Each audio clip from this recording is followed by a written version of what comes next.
All right. Good evening. Hello and welcome to the stream. My name is System, and yeah, I exist. Barely, but I do. I exist. Um, let's see. I can't even. I can't even remember what all has happened. Whether inside the game or outside the game since last time I streamed. I am absolutely a bit shellacked, a bit shell shocked, perhaps. um, so inside the game, I know that most stuff is in the PDM, and I know that Sophie and others have been adding. Sophie upgraded the power supply twice, I think, and then let's see, HJM added a couple more alvearies, which is not bad. Let's see how much is left. Plenty is left. Okay. Oh, let's just do a quick little tour out here because I don't really know what anything is anymore. Ammonia, nitric, dioxide. Ah, nice. Okay, cool. I know we have. I don't remember what. Might have been right here actually. Yeah, we've got jet fuel number 3. That's kind of cool. Yeah. Yeah, a lot of stuff going on over here. We have other cool things to show off, but I don't remember where anything is. If I do any work today, it's probably going to be over here. We'll come back to the magic platform later. Soon, but later. This was Platline. Let's see, over here, of course, the Mother Brain, about a third built. I do believe that the nukes are still off. Back nuke. All right. Yeah, I do believe that the nukes are off, but it's kind of cool seeing this over here, and the fact that there is some creative building coming together. That's really cool. I like it. This is a drone center. So, all that was said was we need to drop some drones in it every so often. So, it has 5 drones. We make do we make another drone or 2 or 3? Oh, that's nice. What do we got here? Ah, okay.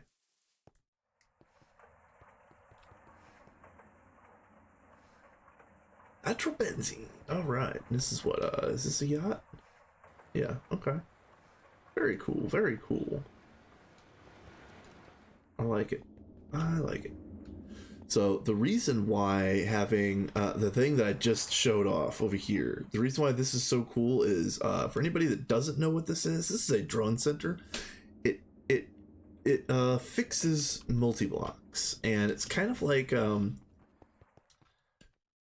at first you have to use a wrench or a toolbox or whatever, a series of tools or a toolbox full of those tools. Then you can get the drone center, and then I don't know if it's relatively soon, but there's going to be like auto taping hatches, and then there's going to be like auto repairing hatches. And don't quote me on all of that stuff because I don't know what I'm talking about. But we have cooler things later. But Drone Center fills a very, very important niche right this second. This is amazing. This is really cool. Yeah, I like the fans. I tried to use some fans in the overworld builds, but no, nobody liked it. But here, it's kind of cool. I like the fans. More farms. I still have the crop bots. Those still need to get set up. Hey, Dataki! Yes, it is minions.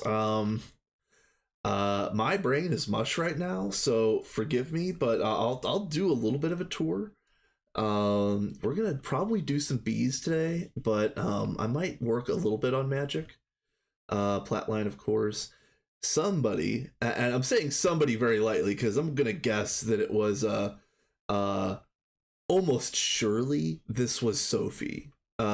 She's been basically the only one doing infrastructure for like the last question mark, you know what I mean? So I'm pretty sure this was her that finally hooked up the arcane assemblers and also the Viz relay interfaces that are right here.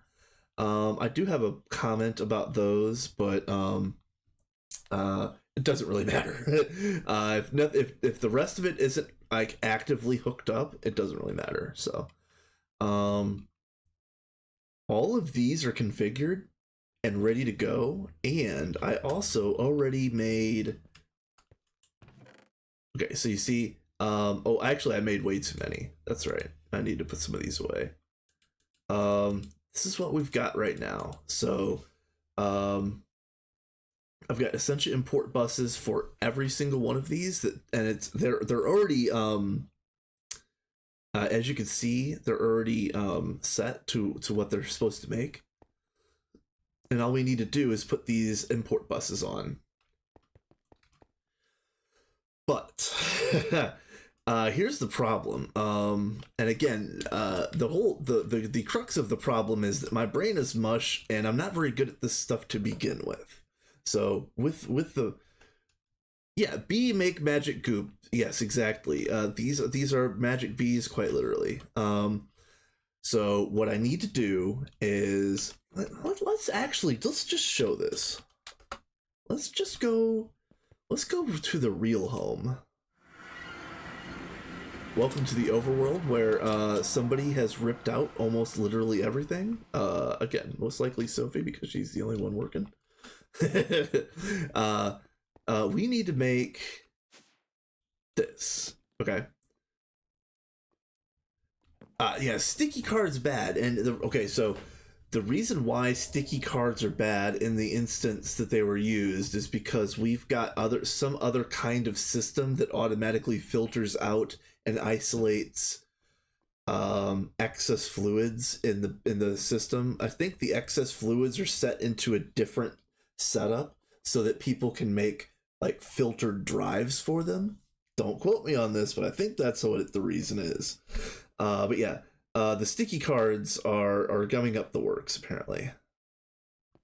So we need to do this. We're going to do this, and as you can see, these are all 4Ks, but each of these is partitioned to a specific Essentia type. So we need to take this cell workbench. I think we could actually take this literal one right here. Take this, make a drive for every aspect in the game, and then make something about to have like Essentia storage on a subnet, like dedicated subnet just for Essentia storage, I believe. But then okay, so just keep this in mind. We're rebuilding this thing entirely. Let's go back out to the PDM. So, while we're walking out here, did I mention that my brain is mush and I don't know anything about anything right now? In the time that since the last time I streamed, I've missed like an entire day's worth of sleep. I've been ran ragged. I've had a 10-minute yelling match with my boss. I've been like all over the place, like absolute nonsense IRL. So and I know I have a standing rule that I don't stream if I'm mad or if I'm like frustrated or stuff like that. So that's the main reason why I haven't streamed much lately, because I didn't want to have like a grumbling session on stream one day. You know what I mean? Like I just didn't want it to be like that. So yeah, it's been wild. In game though, a lot of things have also changed, and I haven't had a chance to play. Like this is the first time I've opened Minecraft in like 4 days, I feel like. Seeing all of the different changes, I need to make mention that for the time being, the only way I know how to automate these is similar to what you would do for the assembly line, or having like a priority cascade. like for example, the picture that I was looking off of said set set the center pedestal to priority 100, and then like this one's 99, this one's 98, this one's 97, this one's 96. I'm sure there's plenty of other ways to do it, but that's the picture I was looking at. So do I really need to use 15 storage buses per setup? Because that's what it was talking about. So there's got to be a better way to do automatic automatic runic infusion, but I haven't found it yet. So that's kind of the reason why I didn't do anything with these, and then I literally stopped playing for a few days. So I might figure that out tonight. But then over here you can see there's going to be 3 channels on each of these. So 3 times 5 is 15. There's going to be 9 times 7 channels here, which is 63. So 63, 15, 15, 15. This is 8, and this is 12, I believe. Yeah, 12. So like add up all those channels, and I like one single P2P isn't going to work. I'm going to have to build a full-blown subnet here to work with Essentia that's going to dial up the main net for very specific things, because I do believe the arcane assemblers have to be on mainnet for them to work, but all of the Essentia has to be on a subnet so that it stays in a nice place and doesn't mess anything up, as far as I know. I don't know. I know how to do those things. I know of it. Getting it built and making it nice, I don't know about that. So I just wanted to throw that out there that this is what I should be working on. And then we've got this out here, which is sad to see, but I understand. I Horsham stuff and meteor mining stuff. I have some IRL issues. Feel free to use all of that stuff in this chest. Yep. Yeah, it's a shame. It happens. The activity on the server has been low, myself included, myself especially, perhaps. We're gonna do something today.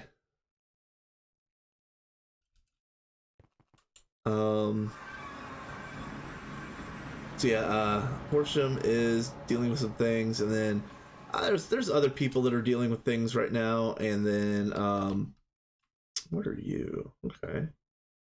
Benzene, nice, okay. So anyway, since I haven't gotten a chance to play that much, I'm going to basically do bees. I'm just gonna make some new breeds of bees that I've been wanting. So that's probably what we're gonna do for a little while. And the reason why I'm just gonna do this is because I actually have asked for my single player run to get reloaded. So for anybody that doesn't know about that one, I'm in IV in my single player run. I'm calling it the Dwarven Stronghold run, and I am writing lore for that world and everything. So that one's back up and running. I just haven't done anything with it. I'm gonna do some bees here, and then probably after the stream, I'm gonna reload that world again, and I'm probably going to build this little setup right here with the world accelerator and acclimatizer, restore, stuff like that. Just so that I have this for the stronghold run.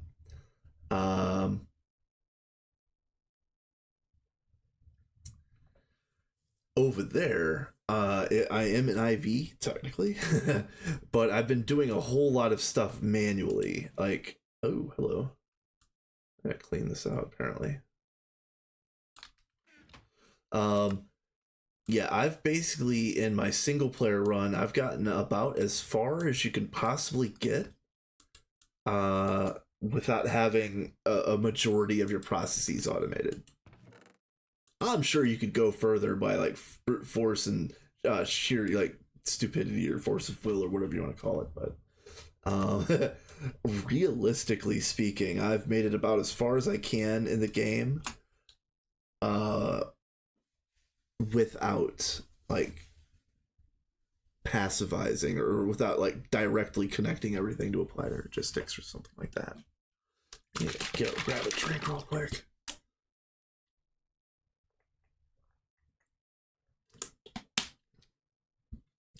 So over there I need to do a whole bunch of AE, and I think that's what I'm going to use to perhaps wrap my mind around what I would need to do over here. But I'm going to do it over there first. I'm doing some off-stream stuff from my world right now. Nice, nice. Yeah, I was going to ask you, how often do you stream? Because I know I saw you mention it.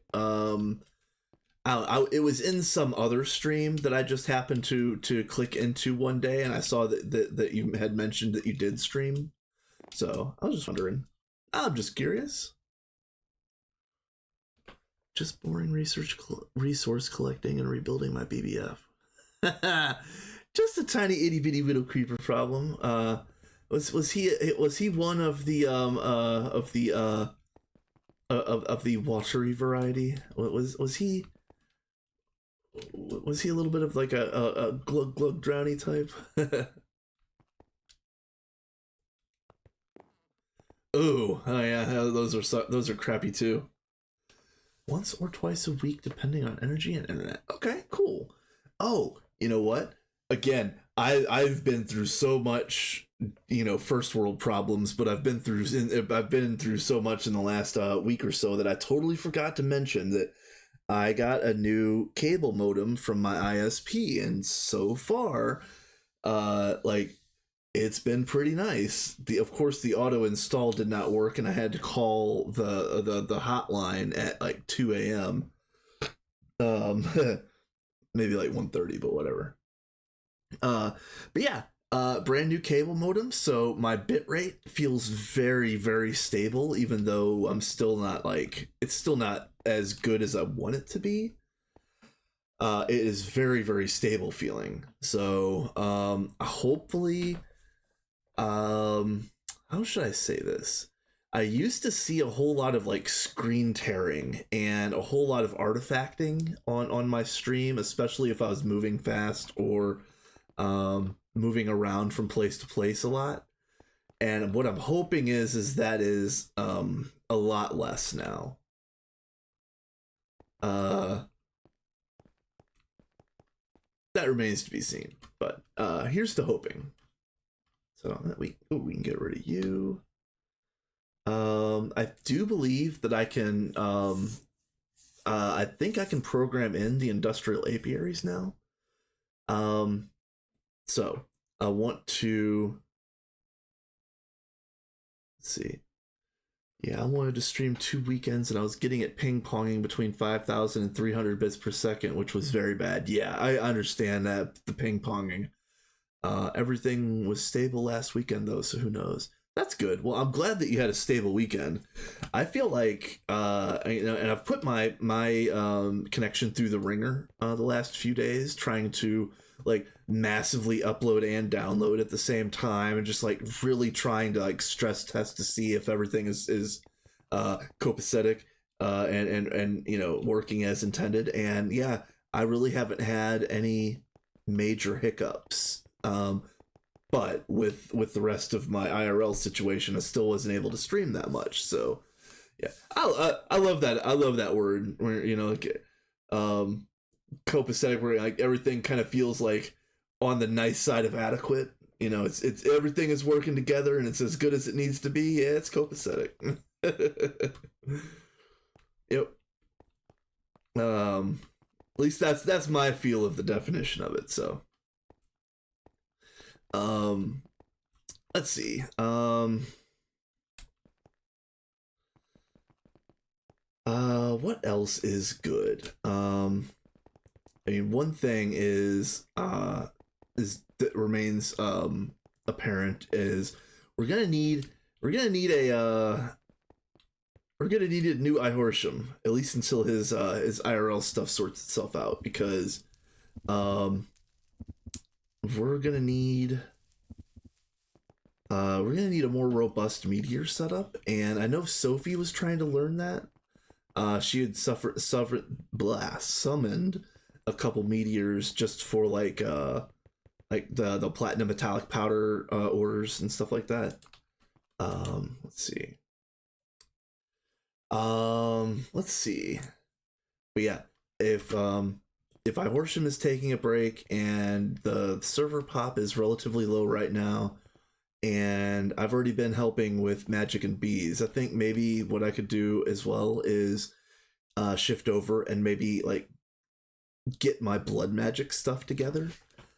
Because I did start with that. Let's see. Yeah, you can see that I started making the orbs. And just out of completion, I was making each orb in order. I don't know if you have to do that, but I felt like you did, because the progression was awfully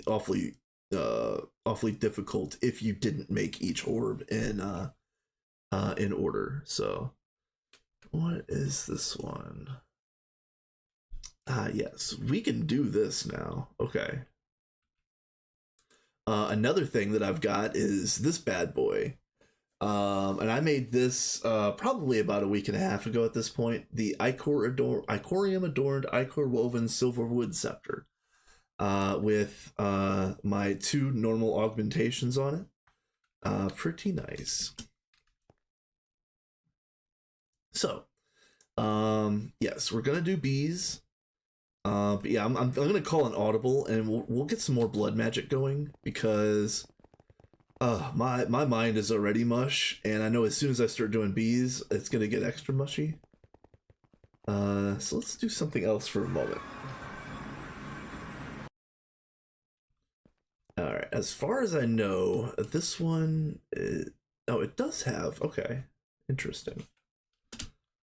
Let's go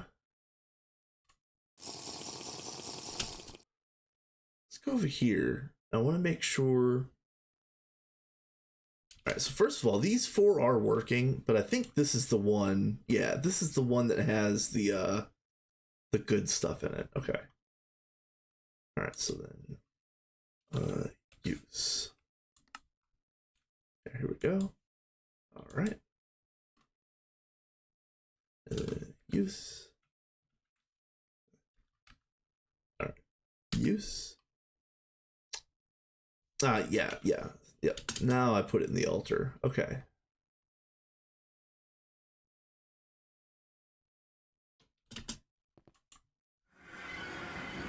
All right.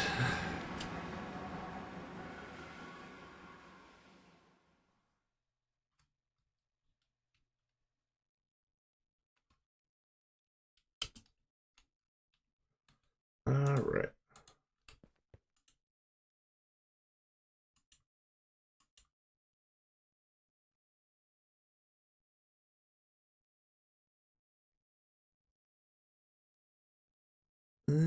It's not going to work. Okay.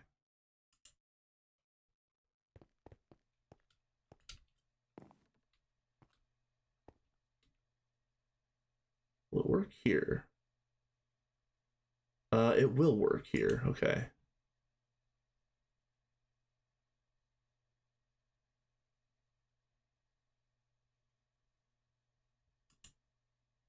All right, and then find it. It's bound. Okay. Now,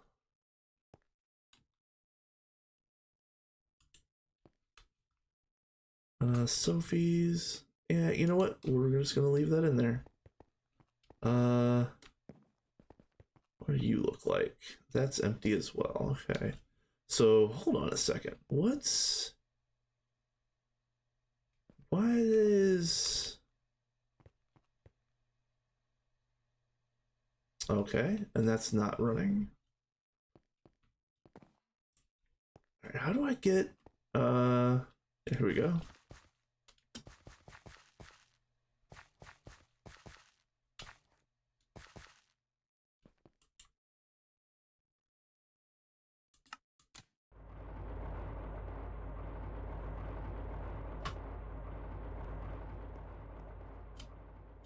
Okay, now is that filling up?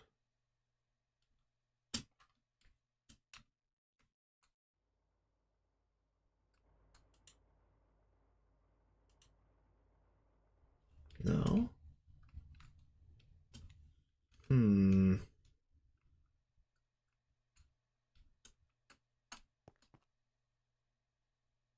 Hmm.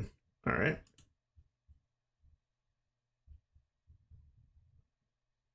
Well, for the moment, I'm just going to put a couple 100,000 LP into my own personal network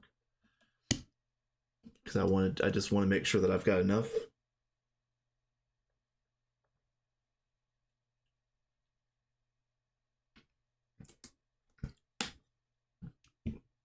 I'm thinking about making a teleposer network. And each warp costs 10,000 LP. So, unfortunately, the teleposer network that we currently have is iHorsham's, and let's just go over here really quick. So we've got Wither Farm, the Moon, the End. This is Mars, right? Yeah, this is Mars. Yeah. I don't know how much LP he's got left. Probably millions. But, you know, if he's not on here and every warp takes 10k, it's like, you know, we have a finite number of warps to be used right here. So, it's probably a good idea to make my own no matter what. So, I do want to go to Mars, but first I need to make this the gear, the spacesuit, and I don't think there's any extras. Yeah, did not expect to see extras. I will take these though. Ah, somebody made a. It's about time somebody did this. Let's be real. We needed a manual use smeltery for a while. It sucks that we're almost an IV and we still need one of these for things. It's crazy. Uh, there was a building here.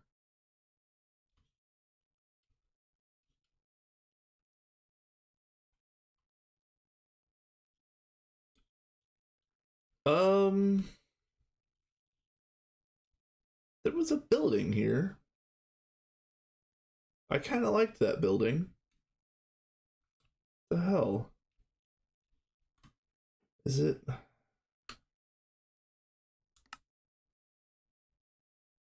No, it's claimed. So,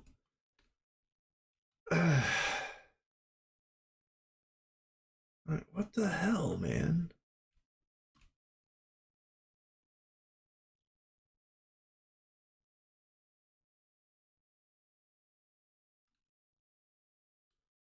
Um, I'm gonna take a picture of this. Hold on. I give me a second. I'm going to paste this in the Discord because I would like to know who is deleting uh who's deleting buildings.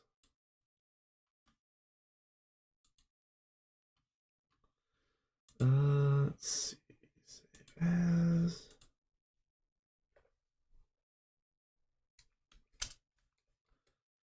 What is this? April 21st. All right. All right, so there was a building here, and the idea that I was going to have for this building was that it was going to be nice and have some waiting areas and whatnot, and windows and cool things and whatnot. And yeah, okay, it's gone. All right.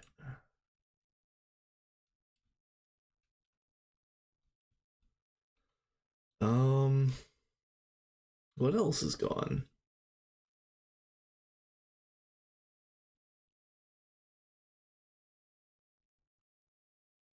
That might be the only thing that's gone. Wow, okay.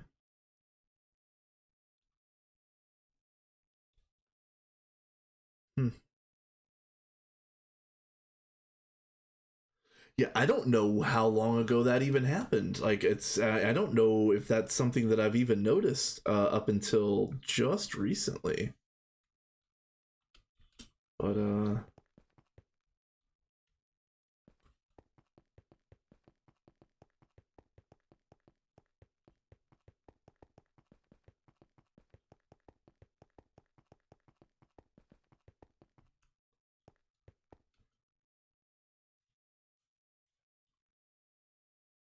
oh, these aren't elevators. Oh, what the? Oh, man, I am. Woo. I got advanced dumb today. Oh, my. Yeah, it looks like it just literally was deleted. That's not cool, actually. Yeah. Uh,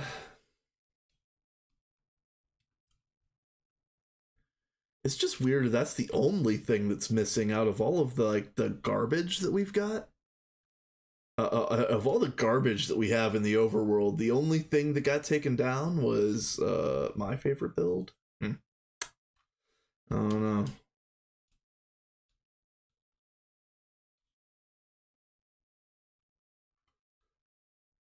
No, it was claimed. Yeah.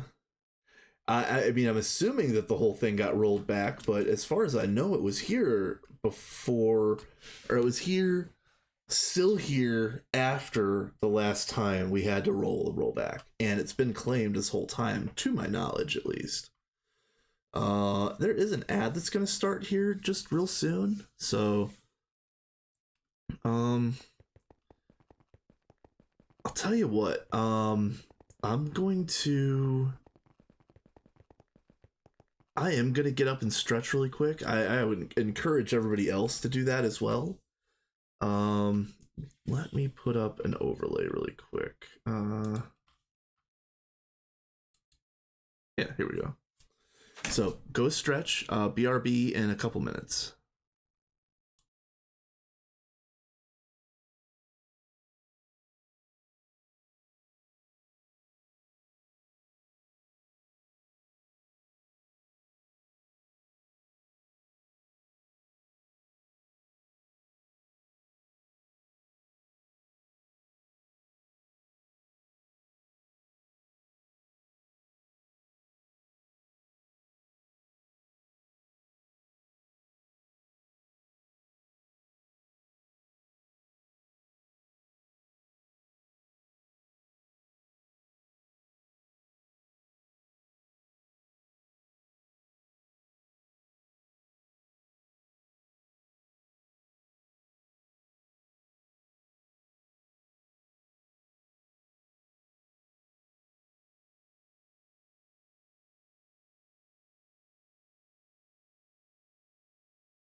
All right, I am back, but I think the ad is still going. Oh, wrong. Let's open this. Okay. Oh, we still got time. Ooh, I was not as long as I thought. Okay.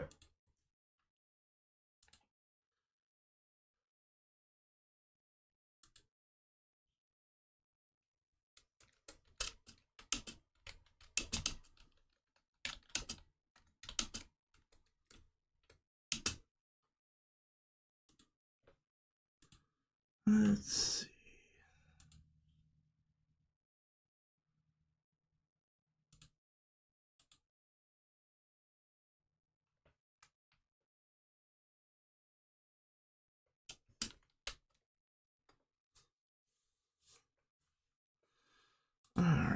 All right.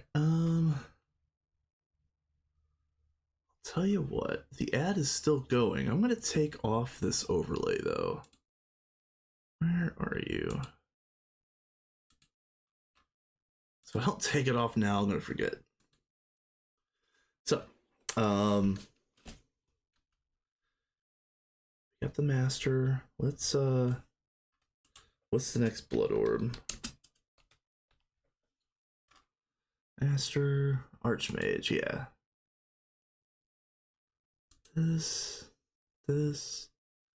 raw orb, fiery steel. Okay. All right.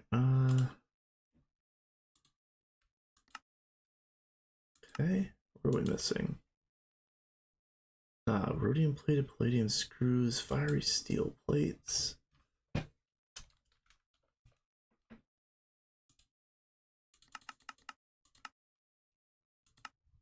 Okay.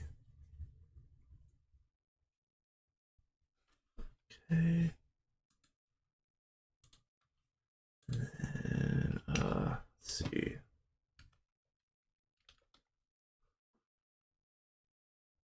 Yeah, perfect.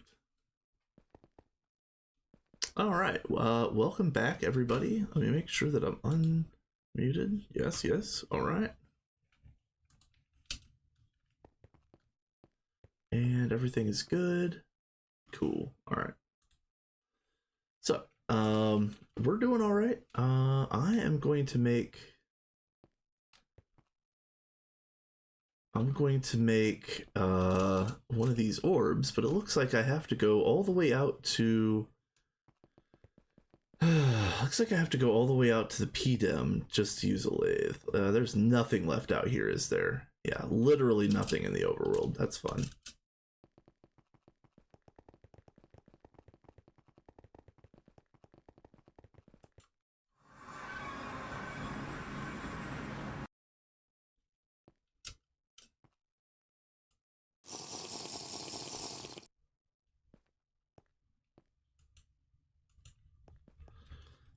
Lathe would be south.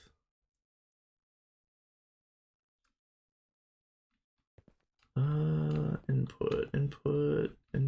No, it's not gonna be easy. Okay.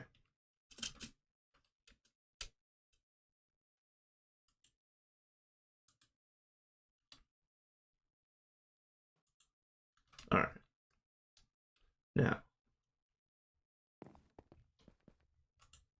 Now we make this. Okay. Then magic from here is this way.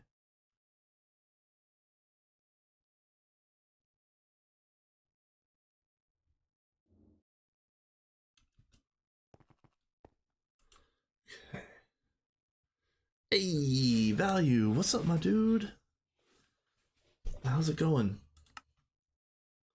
I am on a little bit of a wild goose chase here because I'm gonna see if I can get oh man,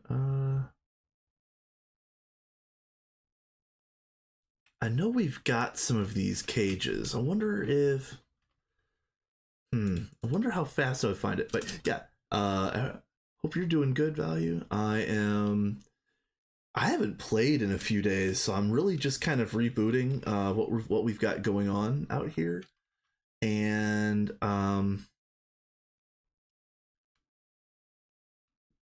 basically just looking around to see what I'm going to be doing today, which is most likely bees. But I wanted to get a little bit of other things started first. Yeah, this is just ECs. Where did? Oh man, there was a platform. Wait, yeah, here it is. Does this have what I'm looking for?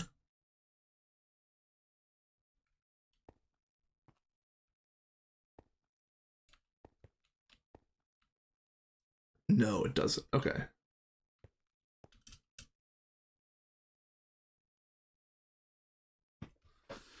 So they really need to add quests and or tooltips on some of these AE cards they added. I went out of my way to make my Terra Steel set up super fast because I didn't realize a locking card did what I wanted.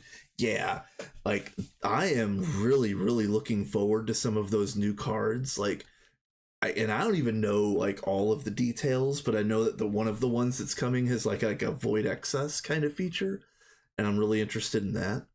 Um, but yeah, if there's no explanation as to what any of the pieces do, it's just gonna be a crap show. Uh, wait, what is that? I just noticed. What are you? Oh, nice. They finally set one up. Okay. What are you doing? Oh, you are doing nothing. What?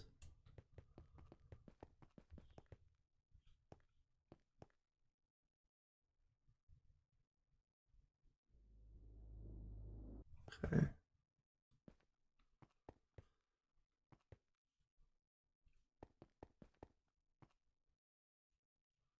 Yeah, I'm gonna have to do some shenanigans like this. Like this whole nonsense, and probably some of this whole nonsense, and probably also some of this whole nonsense for the Magic platform. And I know that each of these things does very specific things. But yeah, I'm going to have to be doing some nonsense AEP2P um, shenanigans like this. And I'm just rebelling against the idea, honestly. Let's see.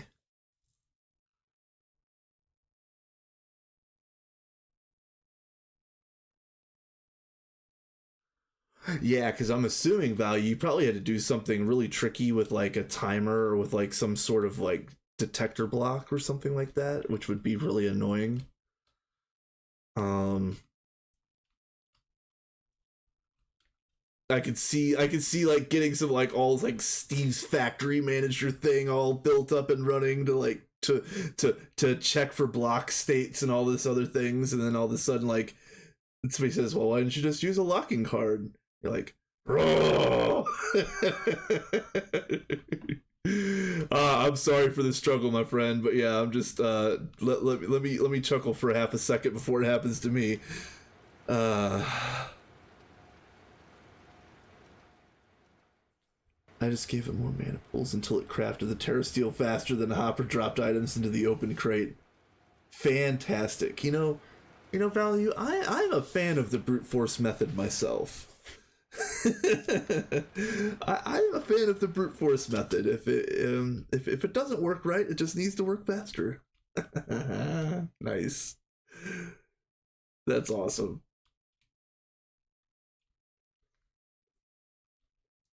That's amazing. All right, let me like eyes on the prize. So let me put away these because apparently I'm not making the next orb yet. I need to get uh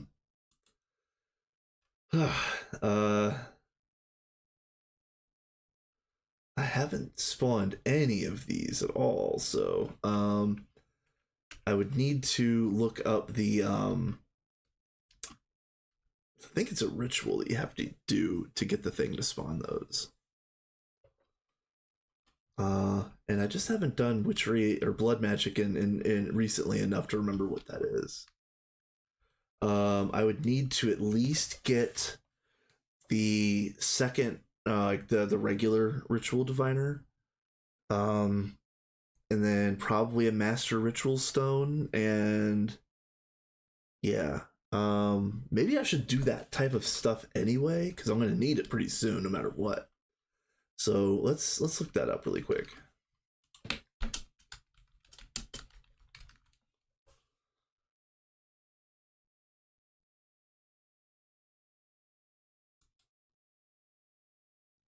Yeah, this is the one that I want, I think.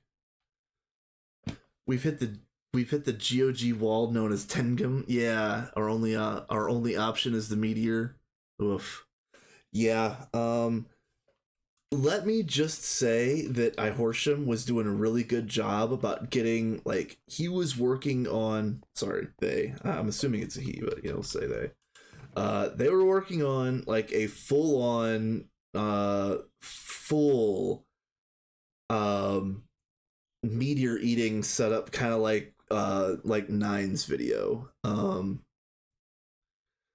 Uh he's having some trouble right now, so he dropped off all his stuff, and he will be back at some point in time in the future. But um there's there's half a chance I might swipe Ihorsham's thermal padding and go to Mars real quick. And as you can see, he's already got the diviner. He's got yeah, here's his master stone. I just want to have all of this stuff myself. You know what I mean? I don't want to have to take somebody else's.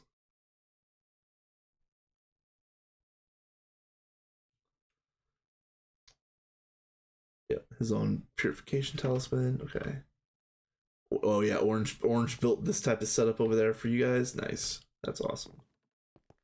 Yeah, I like watching his streams. Haven't gotten to watch a lot of streams in the last week or so, but he is one of the ones that I've been able to catch, 10, 20, 30 minutes of here and there. Sometimes I say hi, sometimes I don't, but yeah, it's basically been him, Potato, and Cat and Ruckus are the only people that I've ever been able to catch lately. And then like maybe Zyrth or Nine if I'm on late at night. So all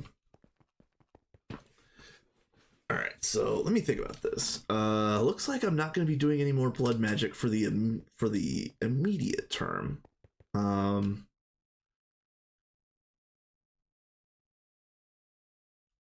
Yeah, he is on rather late, isn't he? Even when I'm up late, it still feels a little late. um yeah, I really like what he's got going on.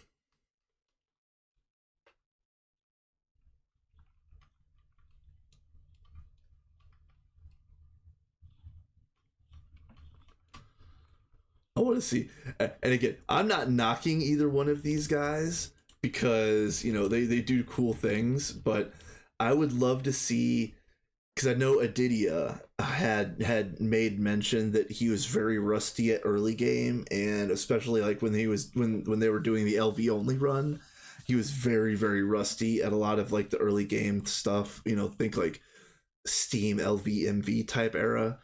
Um, it would be kind of funny to see two like high tech heavyweights like Adidia and Nine uh like team up to get through the early game as fast as they could and see like and see like where the gaps in their knowledge was. So um I'm really looking forward to Ross Run. That looks really cool because um here's the thing, like in my single player run, I spent almost a week IRL on Ross, just getting all of the different ores and trying to figure out what you could do with all of the different stuff on Ross. And there's a lot of stuff there. A lot of stuff there that's going to be useful, that's unexpected, but also at the same time, what are you guys gonna do like right at the very beginning if monsters don't spawn on Ross? You're gonna be missing some very very critical things that's you guys are gonna have to jump through some hoops to uh to they're gonna have to jump through a bunch of hoops to like to get anything started, it seems like. So I don't know, I'm looking forward to seeing how they do it. So uh oh, that is true. That is true. Bees are everything. Yeah. But I'm trying to remember. Are they going to? Are they going to find? They aren't going to find. They're gonna have to make their apiaries, if I remember right. I don't think they're gonna find. I don't think they're gonna find the pieces on Ross, and unless they put in different kind of structure mods. I don't know. As far as I know, they're trying to make it like an actual challenge run. So I don't know. I don't know what kind of stuff they're going to be actually adding. But anyway, it looks like it's going to be a lot of fun. I can't wait to see that happen. I hope that I'm around to watch. Chances are I'm going to be stuck at work. Oh, it's not a challenge run? I thought it was. I thought it was. Is Ross? I guess maybe Ross is the challenge. I don't know. Um,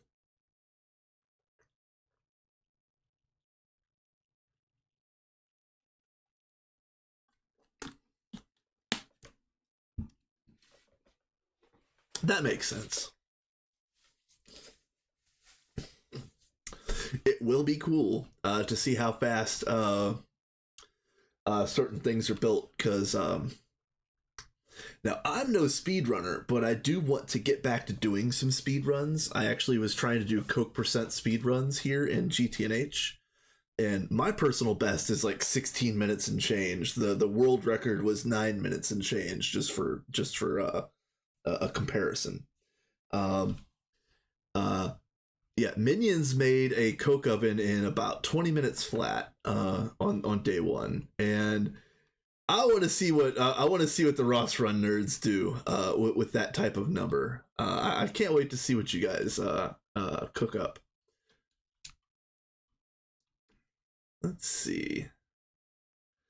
So speaking about cooking up, I guess since I'm not doing any more blood magic right this second, unless I, well, hold on. What was the diviner again? Yeah, I should probably. Hmm.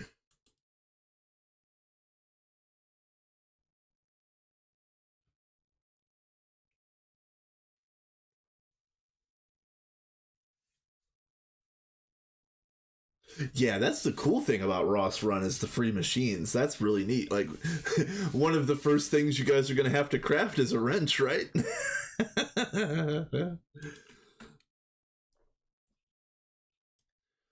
Oh, you're gonna have. Wait, hold on.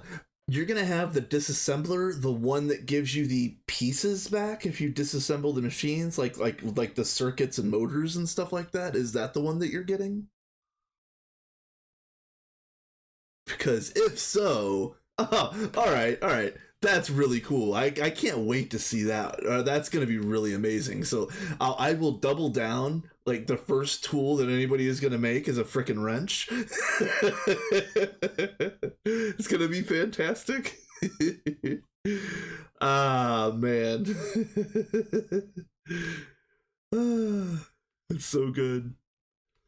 Oh man, I'm chuckling like an idiot right now. I don't even know what I'm doing. Let's go back to the overworld, do some bees. Instead of flying around in circles. It's gonna be a lot of fun. I can't wait to see that.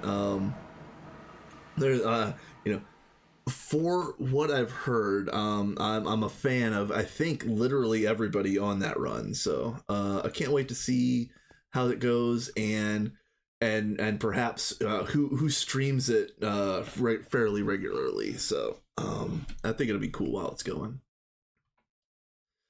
Um, yeah, I'm also a fan of this the Minions run. Unfortunately, I think I'm the only one over here streaming, and my streaming schedule has been scuffed at best.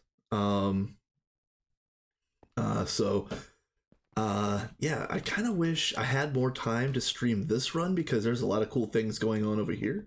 I also kind of wish that this run had more people streaming. So, uh, well, yeah, well, thank you, Tataki, and I appreciate it. I really wish that I could stream more often. I really do, but for the time being, life is what it is.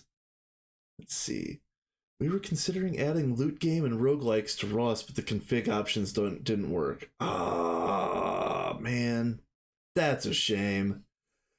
One thing I will say, again, I'm getting so distracted from tasks, but um, one thing that I've been absolutely addicted to, specifically the last week, Minesweeper Online. I've always been a Minesweeper nerd, and every so often, like I get that urge, and I've been playing Minesweeper Online for hours, mindlessly. Mostly because I can't focus on anything else right now. But I'll tell you what, it's been a lot of fun, and I finally figured out what makes Minesweeper so great. Okay, you guys, I figured it out. I figured out how to explain it. Minesweeper is like popping bubble wrap with logic, and that's it.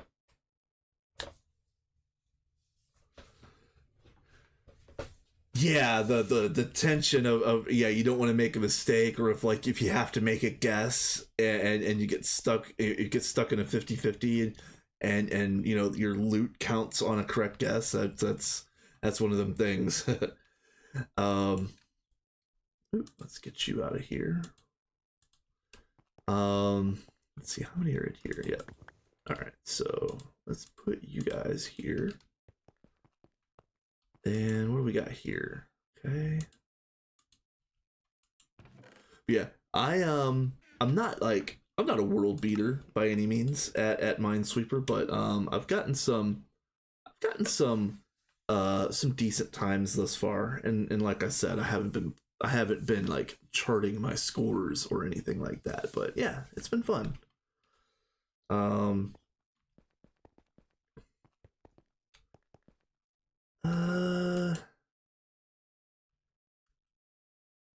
So I have a list of bees that I want, and there's also a list of bees that everybody else wants on the Discord. But for now, I'll show you my lists. Um, and it's in no particular order, and some of this stuff is already done. But let's see. Yeah, I think this whole line on this. Let's see.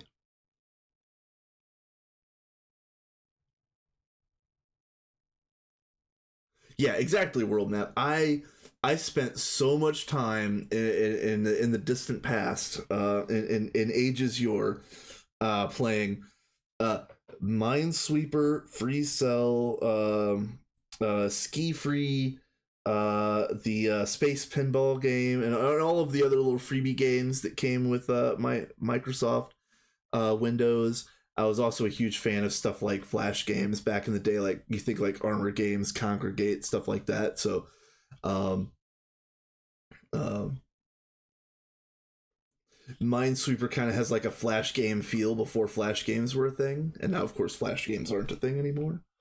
Um, um, oh, I loved Space Cadet Pinball. I couldn't think of the real name. I just knew it was the space level. Yeah, it's so good. My favorite pinball game back in the day was called Balls of Steel, and it came out concurrently to Duke Nukem 95, and the free the shareware demo track or demo table in the game was a Duke Nukem table. But I have been thinking about setting up a a virtual machine just to play Balls of Steel again, because that's probably the best pinball game that I've played ever. But, you know, I've been looking for something that even pales in comparison to that since, and I just can't find anything good. There was a there was one cool game on Steam where it was almost like you were climbing a tower like a roguelike, except each level of the tower was a pinball level. And I thought that was pretty cool. Still just a pale shadow of Balls of Steel. Um yeah, that game, like back in like 95, 96, it had like world rankings and like an always online high score list, and it was just like before its time, really. That game was. All right, so but yeah, this is we want Naquata, we want Shadow Metal, maybe not these, and also maybe not these. I'm gonna skip page 3 for now. Bedrockium, Celestis. Which one are you? Yeah, all of these down here to get the Celestis, because you need the unstable, and unstable is this. Oh yeah, coolant was another big one. Yeah, okay. Lapatron. I really want to get the Lapatron bee. This might actually be the first one we do, because we're at the stage of the game where we're gonna need those engraved Lapatron chips by the thousands, and it would be really nice if we had the Lapatron bee up and running. So I think this is the one that we're gonna do first. But let's look at the next page, because this was, yeah, the Wither Queen. This makes the combs that make like crushed nether star ore. So this is also really important. Um yeah, they really did make it easier. I don't remember exactly what the holdup was, but uh yeah, you could see that like it's just kind of a pain.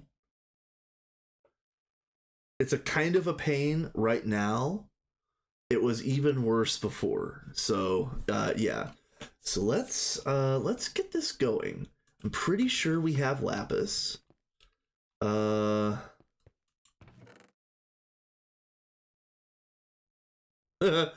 Man, that's crazy. I thought yes, we have lapis. Okay. And then what was the other one? Energy.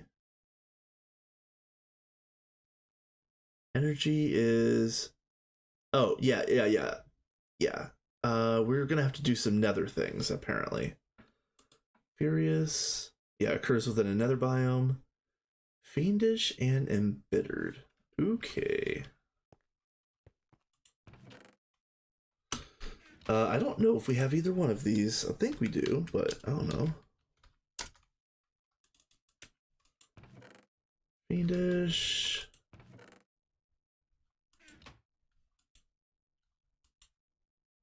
Yeah, here we go.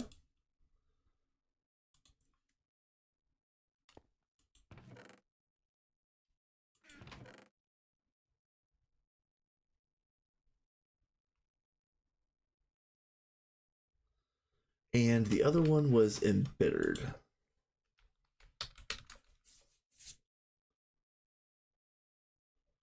Okay. I really should get the hollow glasses out at this point.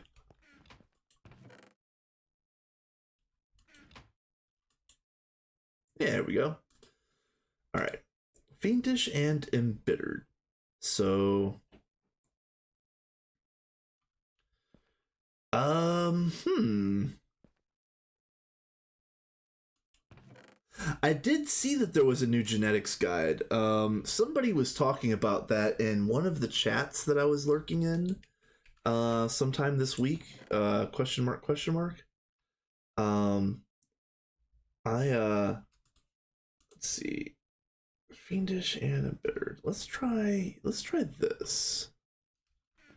And we can go to the nether. Let's see. All right, so the my portal got destroyed. So where is the actual portal right now?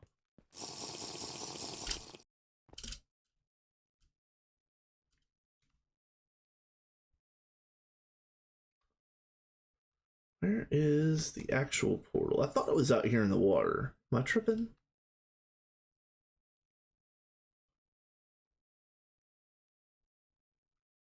Could have swore.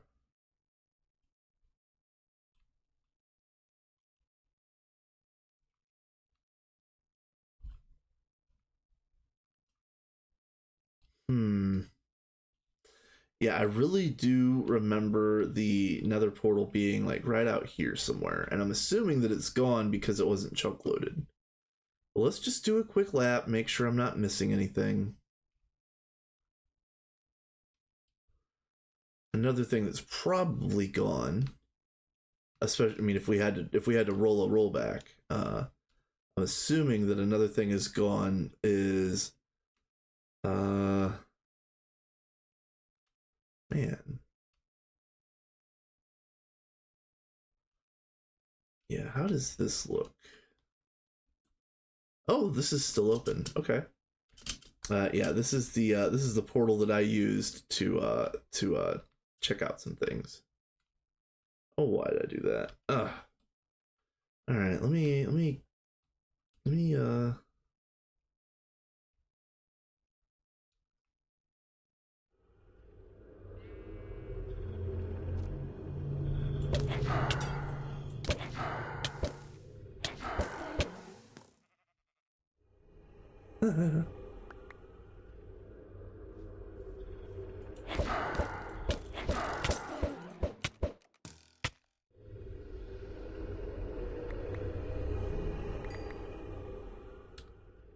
Like anything cool? Not really. Anyway, let's keep moving. So I guess I'm making a nether portal, I guess, question mark. All right. And let's just check underneath. Again, out of an abundance of caution, just to make sure that nobody else has moved it specifically downstairs. Oh, hello.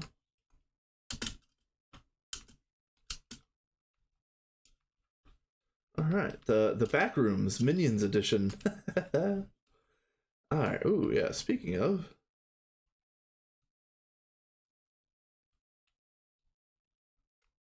all right, what are you? Hmm. All right.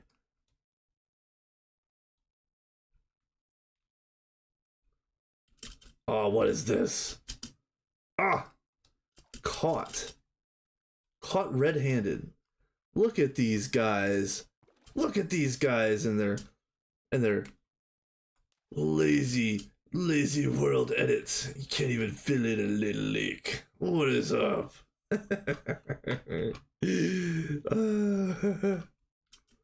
Are you good? Fine. Okay. All right. So, no nether portal confirmed.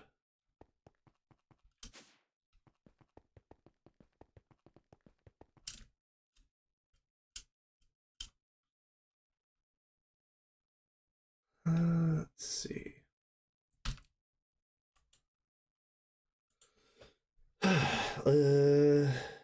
Obsidian and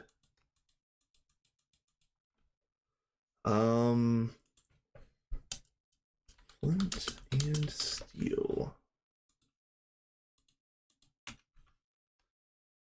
All right.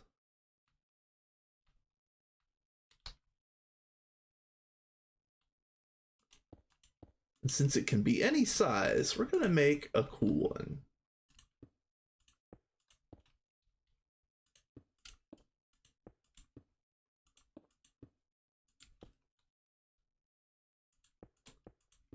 Is that cool enough?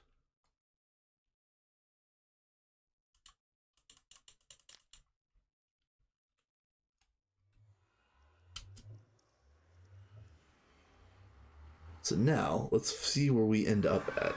Yeah, there we go. Very cool. Thank you. So as you can see, we do have a small shelter out here, but one of the great things that we forgot to do was claim any of these chunks. So the other half of this building, the front door half of this building is gone, and the staircase up to the roof is gone, and yeah, we do still have yeah, it's very cozy. What I'm thinking is, oh shoot, of course we're out of range. Let's I'm gonna go get some like ethereal glass or something like that. Let's see what I can do really quick. Oh, it's out of what? All right, hold on a minute.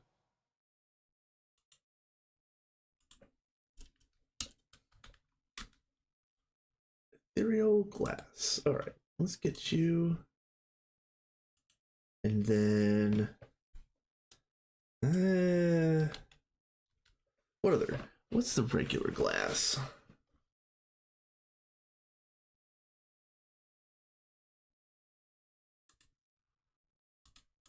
It doesn't need to look nice. It just needs to be functional.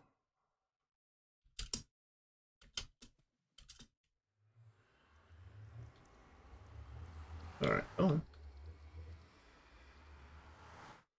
All right.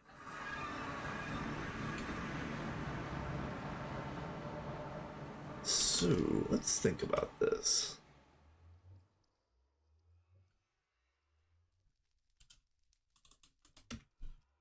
First, let's take a swig of this, and then where is my magic paintbrush? Here we are.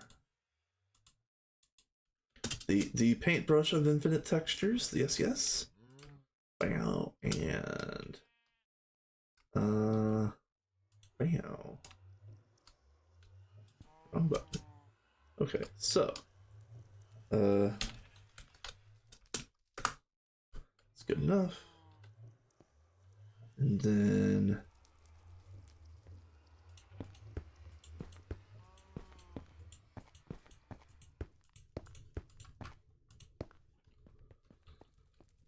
this is what, 1, 2, 3, 4, 5, 6 wide. Cool. All right. So this is the door, 4 by 3.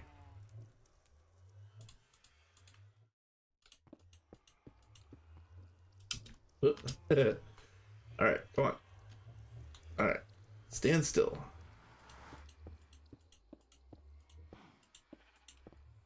Good enough. We will make it all better later. For now, it's just fine. So here, let's do these and then back up a little bit. Oh, and hold on.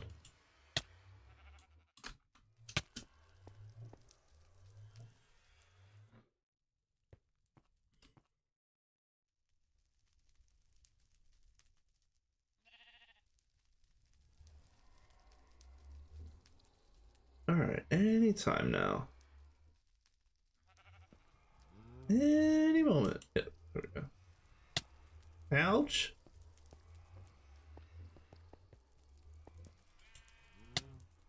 Excuse you.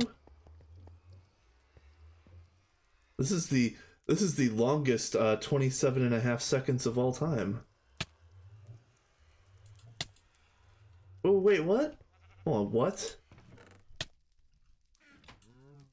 Whoa, whoa, whoa, whoa, whoa, whoa, whoa, whoa. What happened to the frames? I put the frames in. Oh, what? Did you guys see this? I put the frames in. Does this... Hold on. Does this have some sort of effect that I don't know about?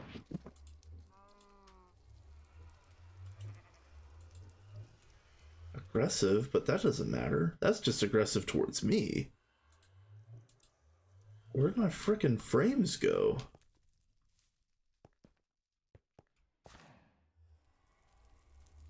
Yeah, I had them in my inventory and I kind of like shift clicked them in when I realized that I didn't do that at first. And there they basically instantly disappeared. Oh, so weird. All right, we have extras. Let's test this. Okay, so let me say it like this. We have extras and we have extras for the extras. So I'm going to go ahead and do 3 more. And if they get deleted, well, that sucks. But I only have to actually make 1 more because we have 5 total right now, as you can see. Let's maybe, yeah, let's do all 3 because I need to test this. And if these delete themselves, you know what? It might be a red wrench type situation. We will see.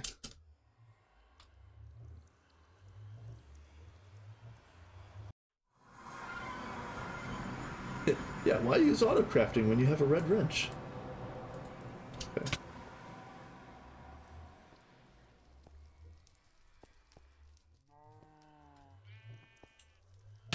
Okay, they're still in there.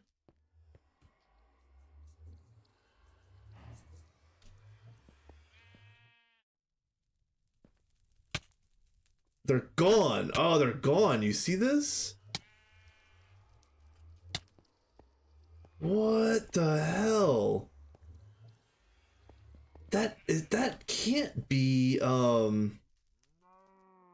that can't be normal behavior. I've never lost a maddening frame in the Nether before.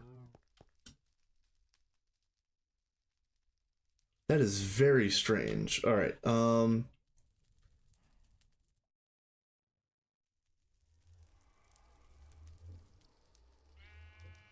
Oh, I know what it is. Yeah, value, you know exactly. Yeah, you're going exactly where I'm going. That they're bound to Horsham. I bet his LP network is already gone.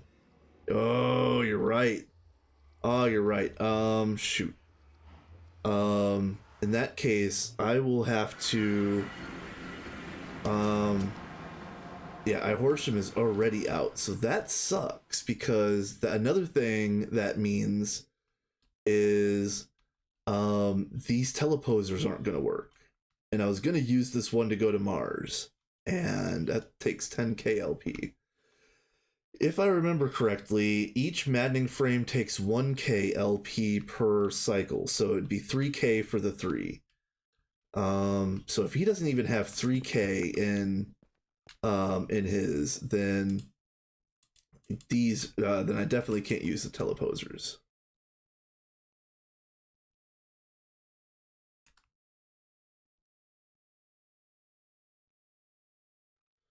All right.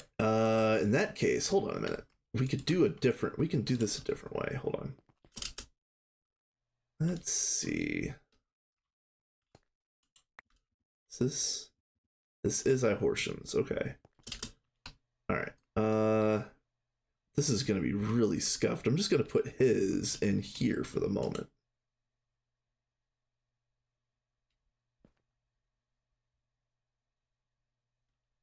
All right. Oof.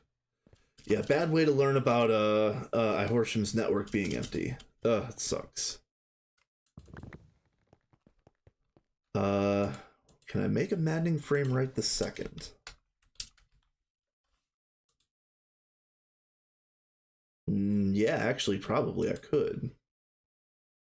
I think I probably can.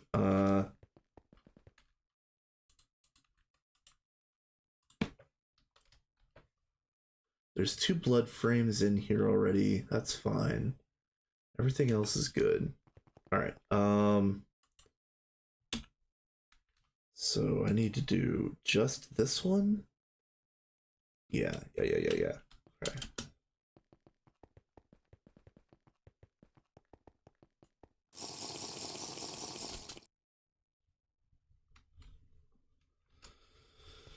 Ugh, man.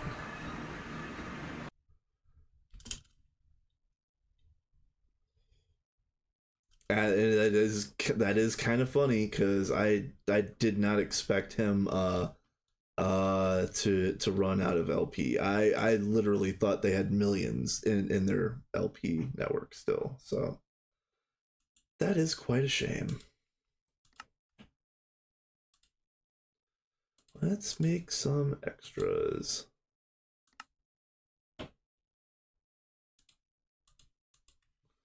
So now this is going to have to get bound to me.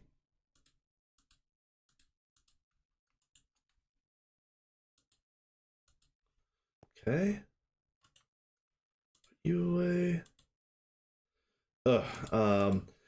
So it sucks that I didn't notice that. It's kind of annoying. But I'm not surprised. I'm dealing with a little bit of like just like overworking and sleep deprivation and stuff like that. So I am my body is very sensitive to sleep deprivation. My brain is just absolutely gone right now. So if I do anything else that's just kind of mindless like that, please please try to point it out because oh man. Uh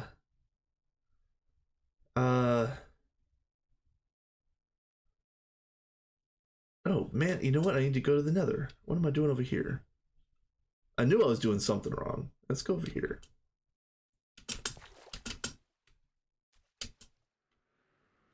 So, I'm going to end up having to do a lot of these steps on my Dwarven Stronghold run, because as far as I can remember over there, I do not have like the world accelerated apiary set up, and my best bee, I think, might be a diligent, maybe unweary. But yeah, I've barely even gotten started on bees on my solo run. And what I would like to do over there relatively soon is, generally speaking, build all the things that I built for minions. The research completer, the bees to do that thing, the stuff to make the big nodes, which I might do big nodes the way that Potato was doing big nodes, with the like the ethereal shard and the crystallized essence. World accelerated, of course. Let's see, what do we got? Oh, are you serious? We did get Furious, okay. So really I could just go get a demonic princess and use this Furious drone. These guys were probably trash. What do we got here? That's fine. Oh, Furious has Meteor. That's not fun at all. Common Furious. We're gonna hold on to that one just in case. And you know what? Nope. I was gonna throw away that princess, but it's pristine. We're not gonna throw away any pristines. Oh, no. Demonic is in here, isn't it? Yeah. Okay, hold on. Demonic. Okay. Alright. That's fine. So it's gonna be demonic and furious for volcanic. And I think we're gonna wanna put this one in and get all the way out of the way. So let's do,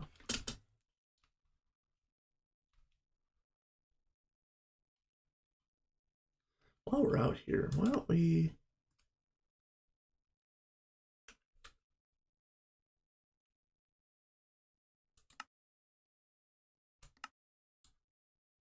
oh, they don't have to be loaded, just claimed.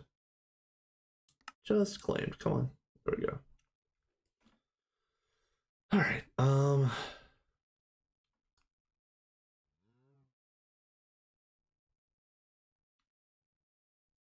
right, it just ended. Okay. All right, we have volcanic. All right. So volcanic plus demonic makes energy, and then energy plus lapis makes lapatron. And I don't care about the in-betweens right now. I'm all the way done with this type of nonsense. I'm just trying to get some breeds built up. Yeah, demonic, here we go. So volcanic, demonic makes energy. Volcanic, demonic, okay. You guys can go in here. All right, next up, boop, and then get the hell out of Dodge. Okay, let's see. Yeah, I'm doing such a good job of not paying attention that I might have to go and get one of those, I've got one of them deluxe gamer waters in my fridge that I was gonna try to save for tomorrow, but I might need it today. A caffeine IV apparently. Oh, I work tomorrow. Look, I am so out of it. I went into work today and they're like, "What are you doing here?" I'm like, "You scheduled me like 4 days in a row." And she's like, "No, I changed it. You're off today." I'm like, "When did you change it?" And she's like, "Well, I sent the schedule out last week." And I'm like, "I know, and you changed it." And she's like, "Well, I changed it again." I'm like, "Whatever. I don't care. I'll get some food and I'll leave. Whatever. I don't care." uh, so maybe she did change it last week. Who knows?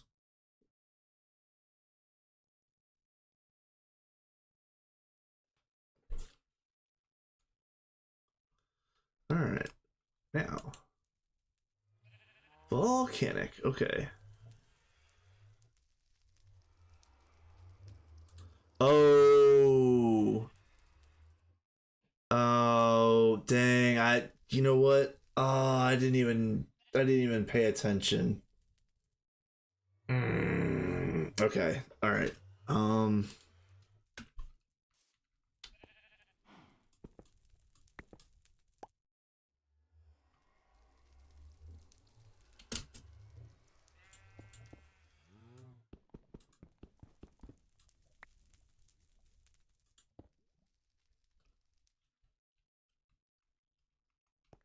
okay. So, let's take this volcanic and we're going to need to do volcanic, demonic again. We do have one more demonic. It's fine. All right. And that was energy. Required biome boneyard. All right. IC2 hot coolant as a foundation. I don't know if we can do a boneyard. Hold on. Because I made the book. Wherever the book may be.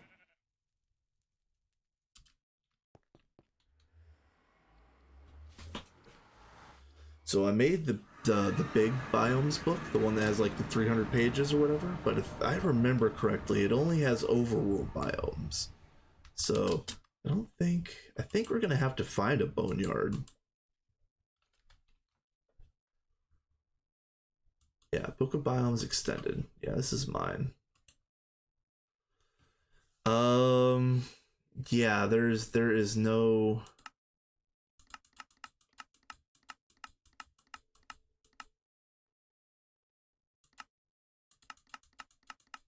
Oh, hold on.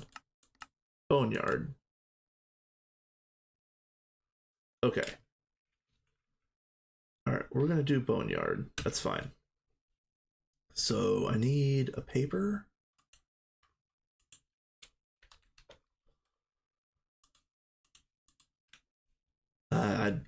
I thought that I was gonna have to move the apiary. All right, this is fantastic.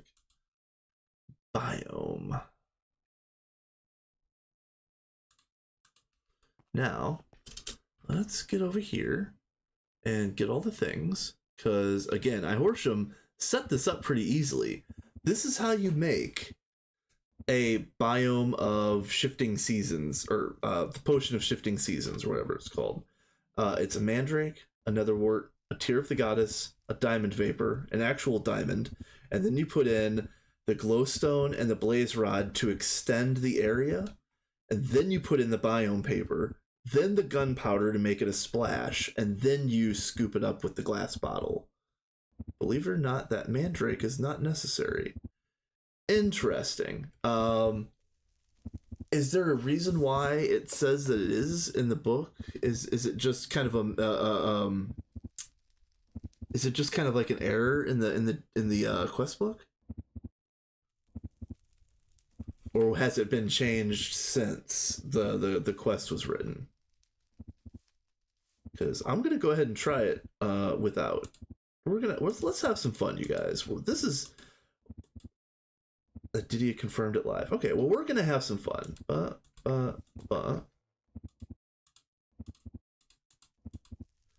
And then dun dun dun.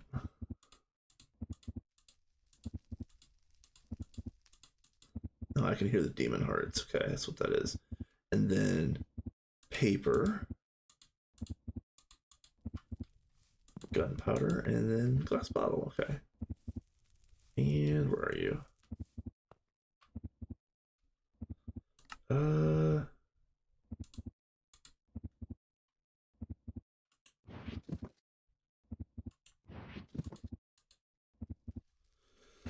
Okay, so it is this, this, this, this, this, this, this, this, and scoop. Brew of Shifting Seasons, that's the name. Okay. So now,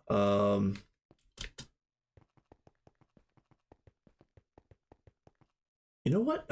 Do we have hot coolant in here? No.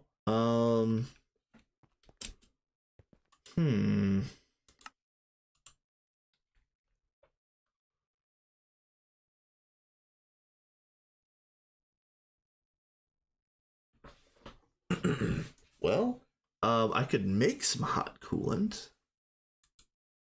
What's the easiest way to make hot coolant? Probably what, four netherrack bricks? Honestly.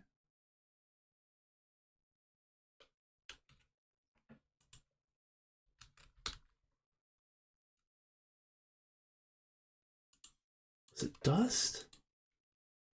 No, it was bricks. Okay.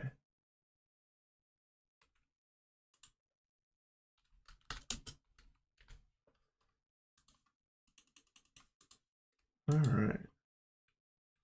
That is cool. That is very cool about the you know, the mandrakeless potions. It's fantastic. Where am I gonna do this at? This is just a regular blast furnace with oxygen. Those are all in PDM.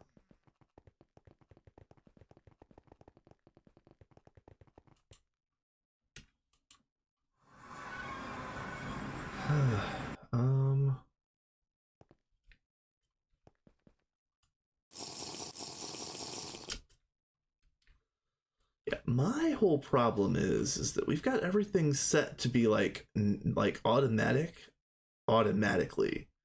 I don't know if that made sense, but like everything that we've got is set up for automation, and kind of like manual processing is actively discouraged in these setups. And it seems like every single thing that I do requires some sort of manual processing to get started. Because a lot of these things that I'm doing, I'm not coding a pattern for this in particular. What are you doing?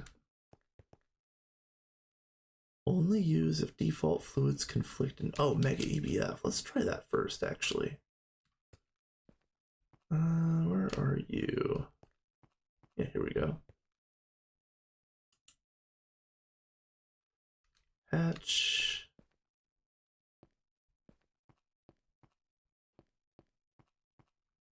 Dang it.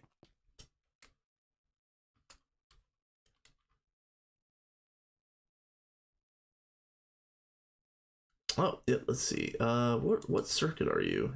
You are circuit 1. Okay. Circuit 1. Oop, oh man, I missed the ad break. Oh, I'm tripping. Oh, I'm a bad streamer. You guys.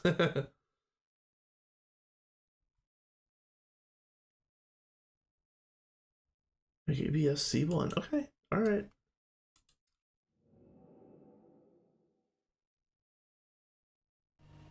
All right. Here we go.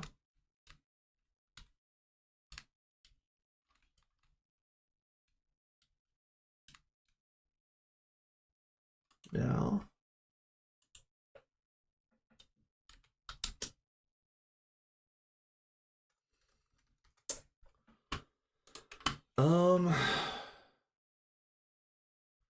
Those probably got automatically cooled.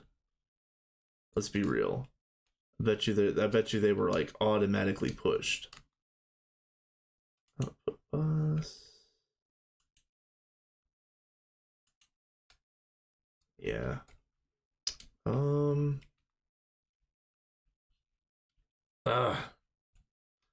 It is a little frustrating that um I'm going to have to like go all the way out of my way to do a manual process yet again. It's just really annoying. Um, is there anything I can piggyback on? Can I just hijack one of these machines for half a second?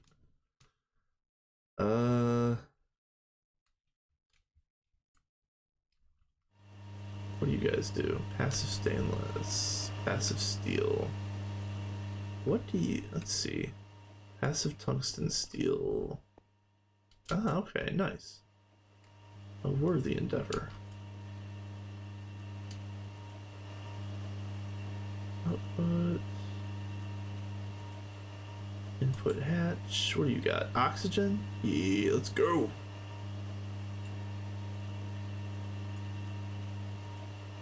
Um.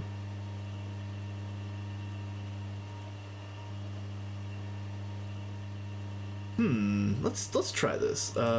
If it doesn't work, I'll just pull them out. It's fine.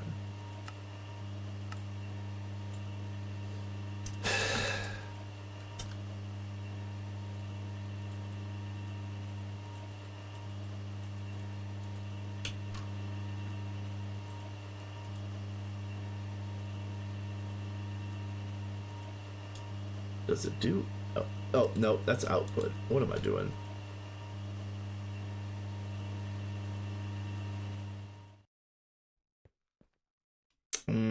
Okay. I can't even get to the input. I see. Okay.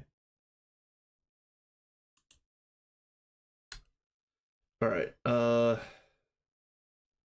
can't use these either. Oh, this is so frustrating. I actively dislike people or like bases like this. Unfortunately, if nothing can be used except for the automatic processes, it really just kind of like, I understand why it's done like that, but I would never. What are you? Nothing. That crap. That's not gonna work. And I'm not going to. Another rule that I have is only make one mistake. So I'm not going to use one of these machines the wrong way and also put something like a fluid in it that it doesn't normally have. So I'm only going to be doing one bad thing here. Input hatch, where are you? Yeah, right here. This has oxygen. Okay. So let's do.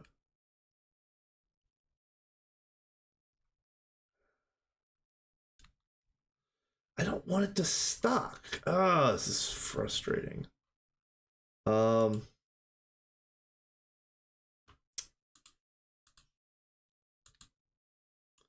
No, that's a bad idea. That's a really bad idea. For...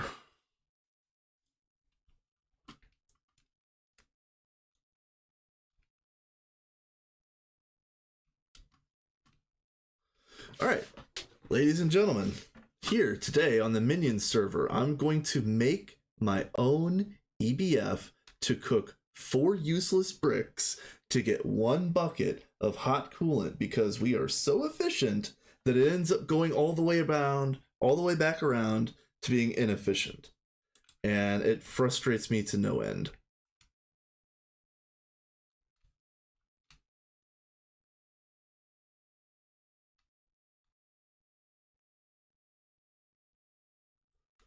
Oh, where am I even gonna jack this in at? Can I maybe jack one of these really quick? Ugh. I just need to use one fucking machine for 1 fucking second.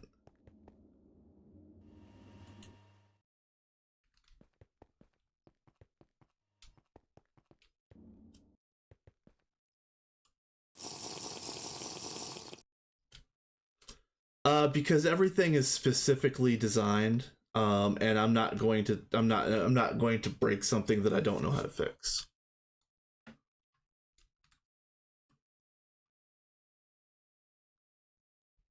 They have some very exacting things going on, and everybody's already complaining about people doing things the wrong way on the Discord. So I am actively trying to do something the wrong way here, but it's for a good cause. But in the end, I'm gonna have to make my own freaking EBF to even think about doing this. I guess I don't even know.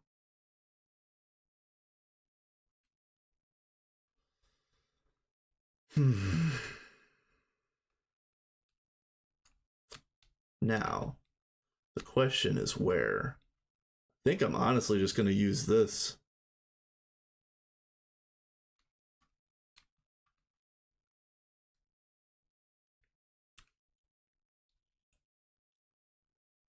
Check the interface terminal. All right.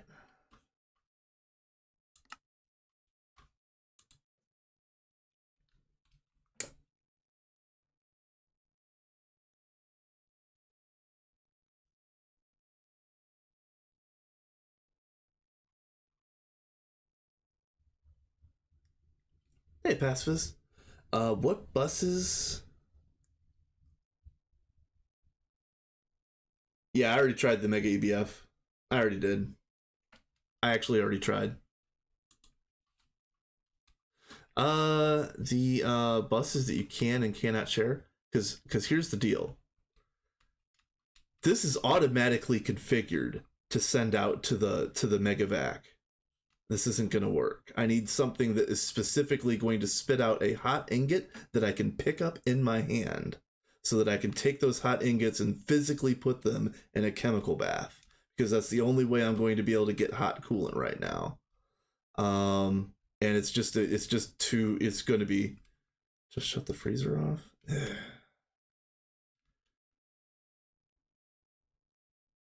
I'm not going to modify any of their infrastructure if I don't know how to correct it if a problem arises.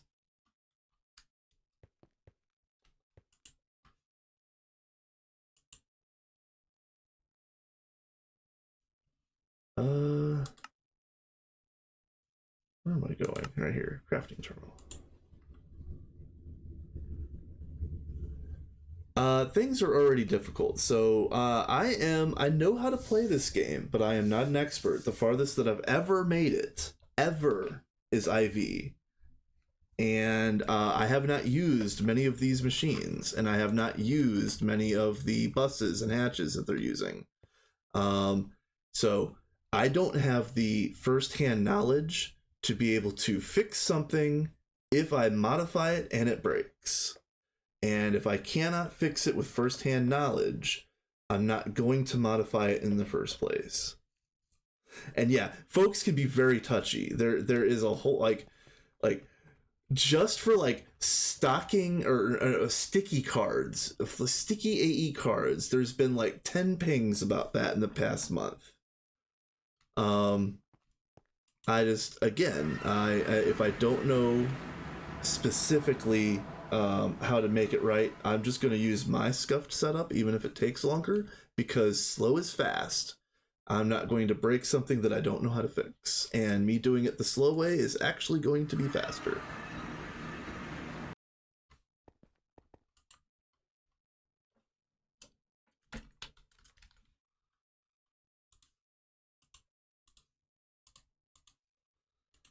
Coil. What do we got? Cancel S. We don't need to go crazy.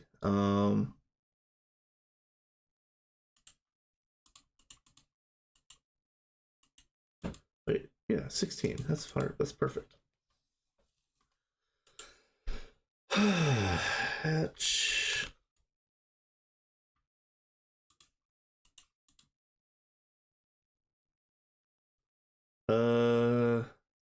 EV energy hatch. Let's see.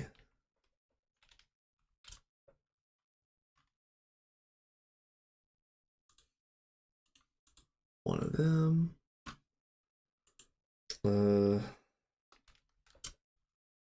Mate. Buff.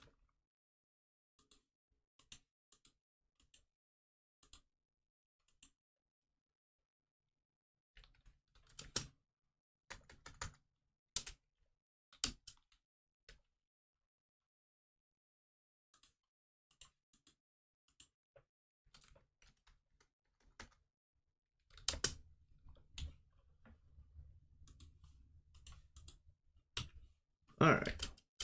Now. I was gonna jack in. I think I said that I was going to hijack bees.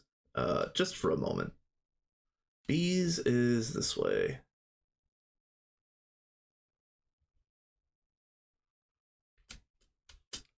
Bees has a nice shiny connection here.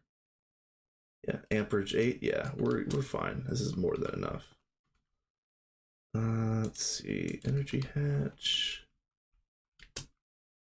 Oh, I forgot to get the invars.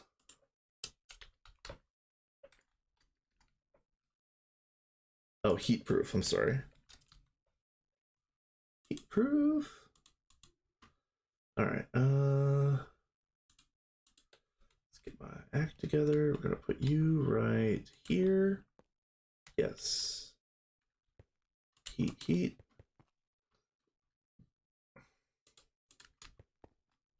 Hatch. Input. Output. Paint.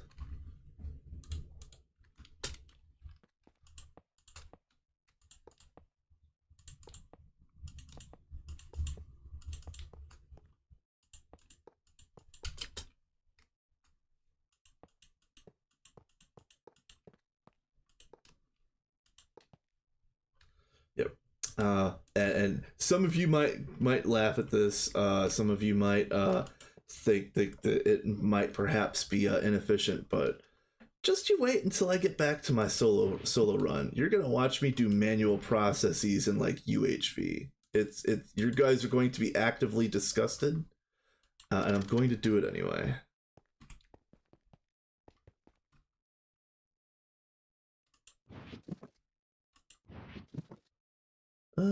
Do I have snips? Oh man.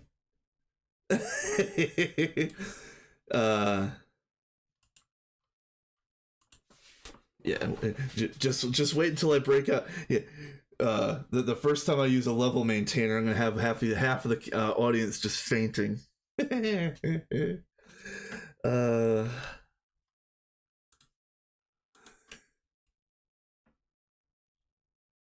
Nice. That's awesome value. But I mean, then again, I mean that was kind of like by force, more or less, right? Connected. And then let's see, I need the bonk. Give me the toolbox for the bonk. Boop.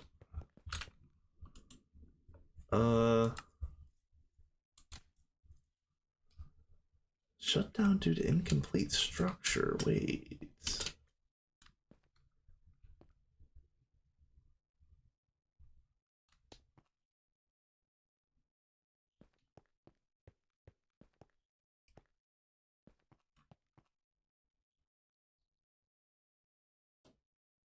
Are you what? Oh, I know what I did. I left the center hollow.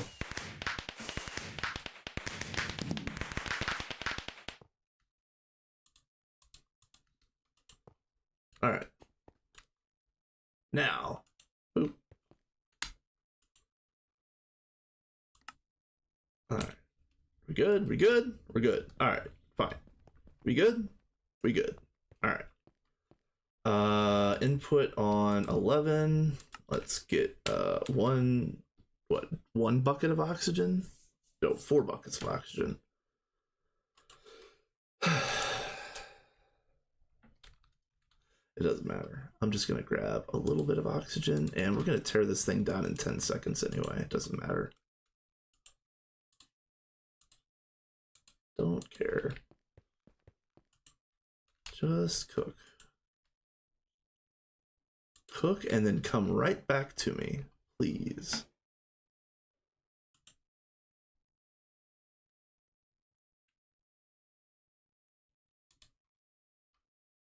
Well, it's 1, of course.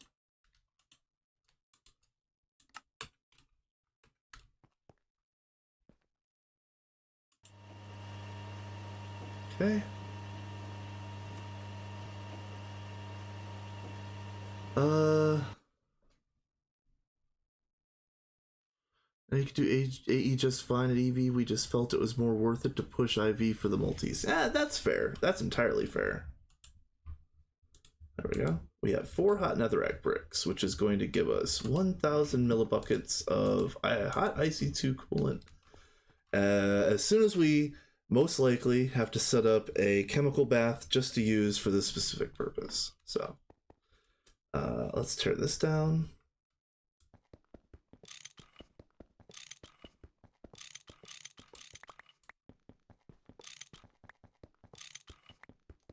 And I do appreciate the words, and yes, it probably is highly inefficient to do it this way, but with my skill set and my knowledge at this very moment, with having 0 brain cells left, this was the faster method.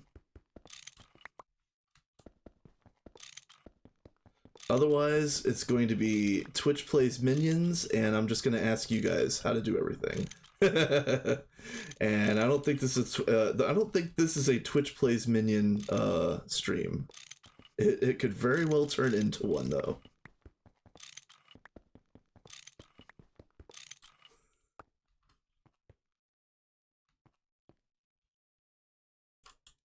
Prototyping is good too. Yeah, that is true.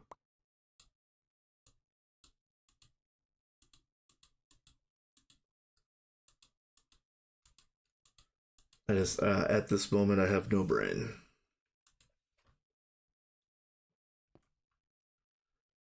All right, so now please tell me we have an EV bath. We do. Oh no.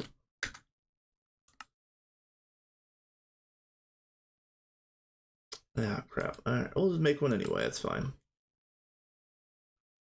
Okay. There we go. Start.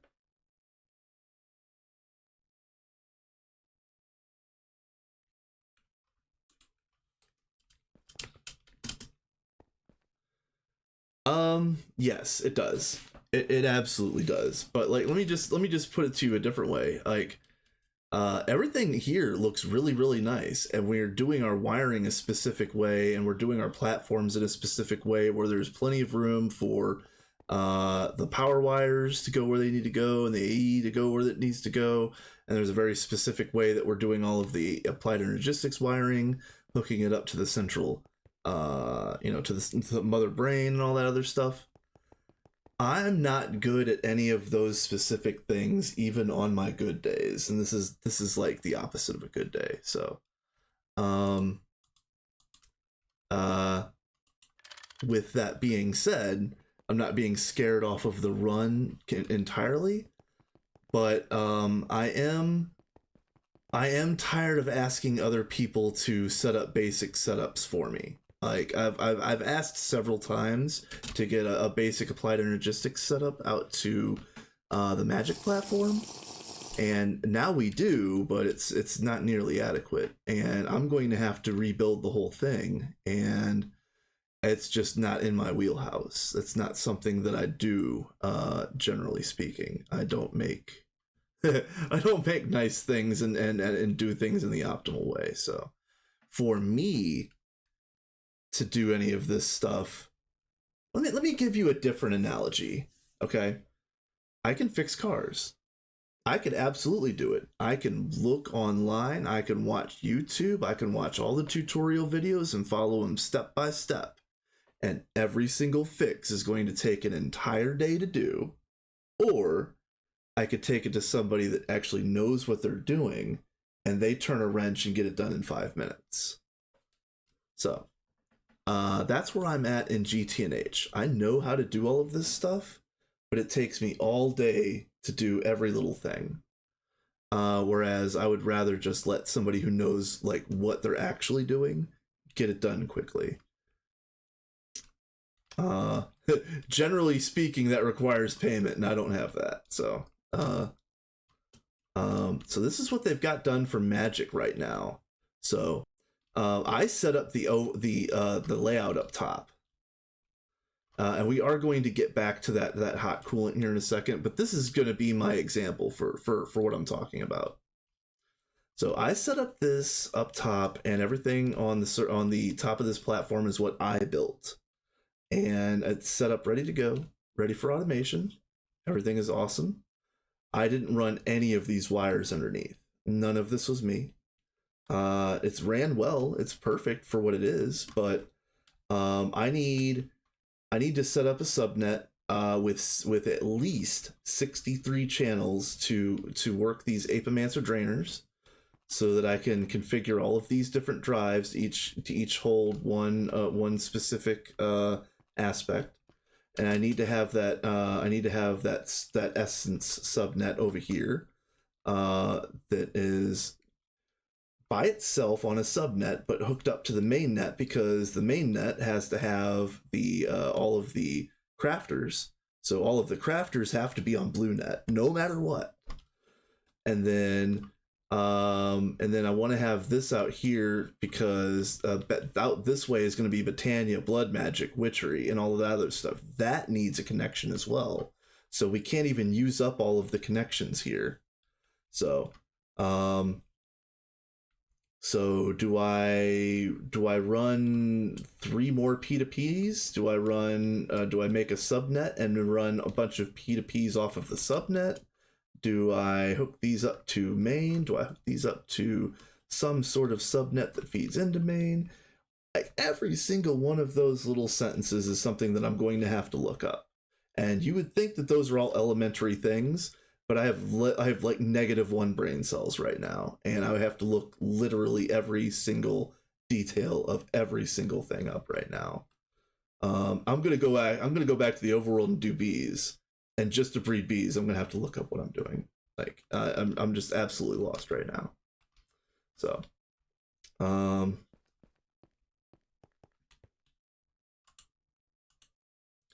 so that is part of the reason why I asked John to reload my because John B. Cursed is hosting my Dwarven Stronghold run, my single player, and I'm thinking I'm probably going to be playing there for most of the night after I'm done streaming here. But it's literally only because I'm going to go there and build in creative. And I don't have to think about it. And I don't have to look anything up. So, yeah.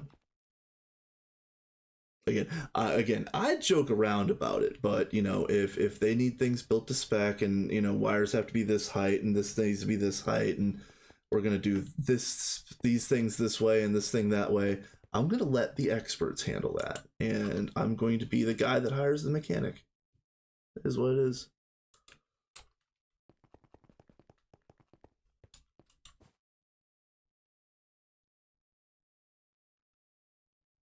Yeah, exactly. And honestly, what I want to do in this group play is build. I thought that I was going to, again, no, I'm not casting aspersions on anybody, but I thought that I was going to come in here and do fun, silly things on stream and just kind of be entertainment value, more or less, like build nice things and have a laugh and so on and so forth. I didn't realize that I was going to be on the low end of a like the activity spectrum, and I didn't realize the activity was going to drop off so quickly. So if any progress is being done here, it's basically been done by Sophie G and like 2 or 3 other people, and I'm trying to be part of the solution, but for what it's worth, I don't know how to make the right kind of progress for some very specific things right now, specifically that magic platform.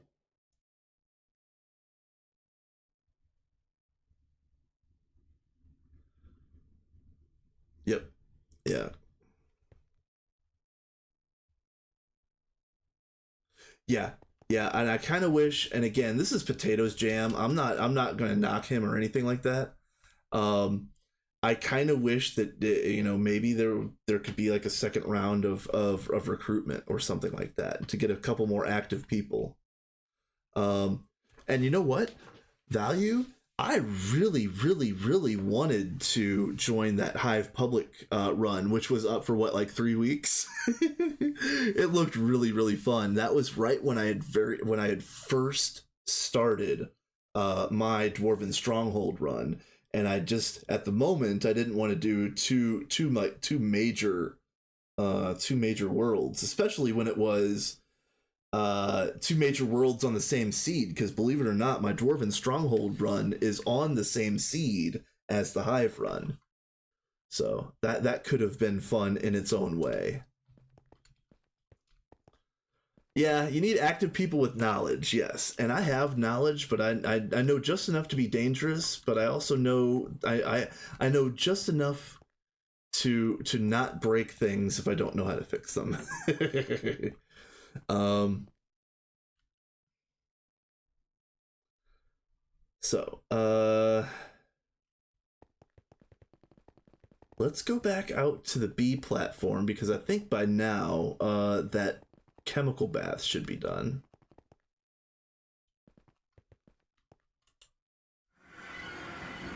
Enders blew up a vac nuke and we just laughed at him. I love the spicy fireworks. I do love the spicy fireworks.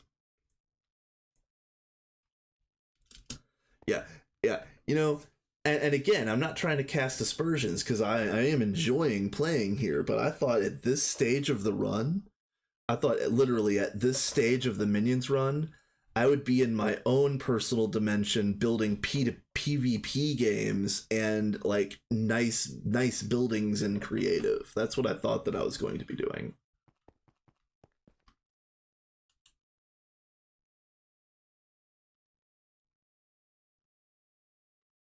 Let's see.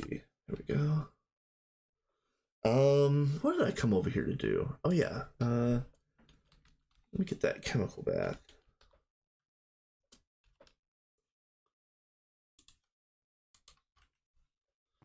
I've got a couple really fun ideas for PvP type games that we could do in a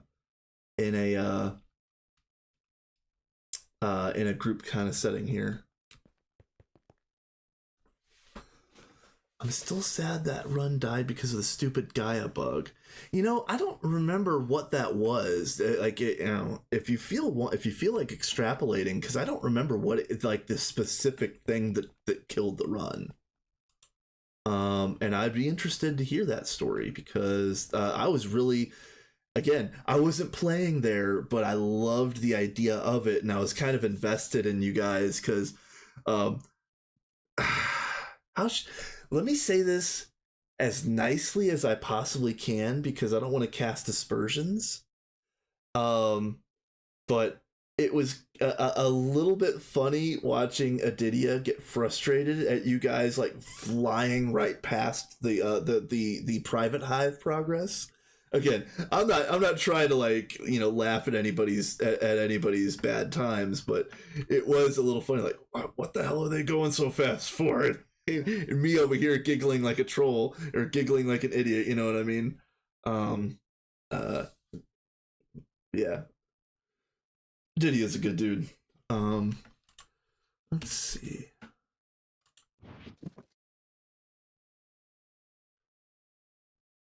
Yes, exactly.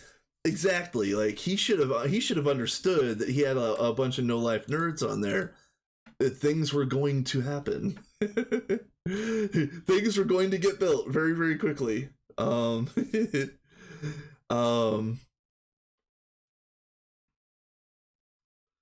I thought like some of the stuff they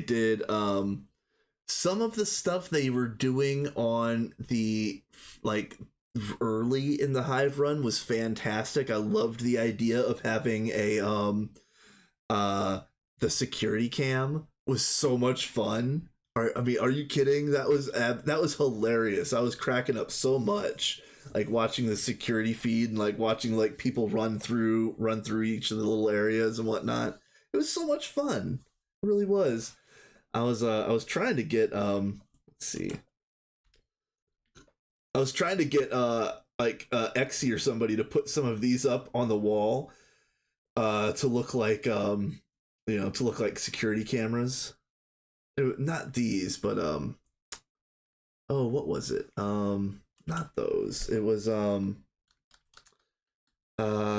shoot. I don't know. There's a block that looked similar to that looked a lot like a camera. I don't know. Whatever. We need IC2 coolant. Let me get that really quick. Coolant. Oh, you know what? Let's just get exactly what we need.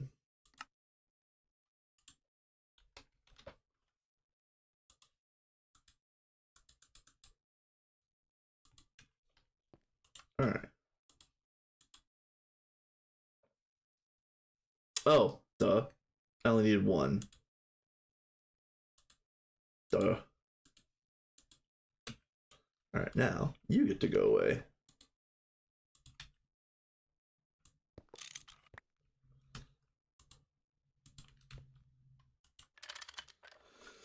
All right.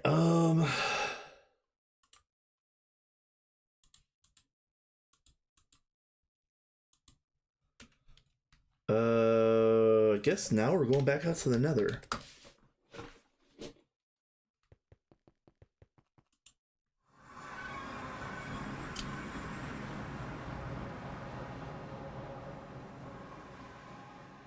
Yeah, where am I going? I don't know. I was on autopilot going to my old Nether portal. It doesn't even exist anymore.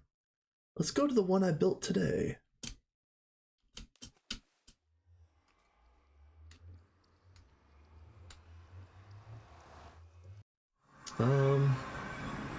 Yeah, I'll tell you what, Value. The next time one of those types of runs comes up, I'm going to try to like I'm gonna try to throw my hat into the next one. Because I do like these group runs, and let's see, what word you right here.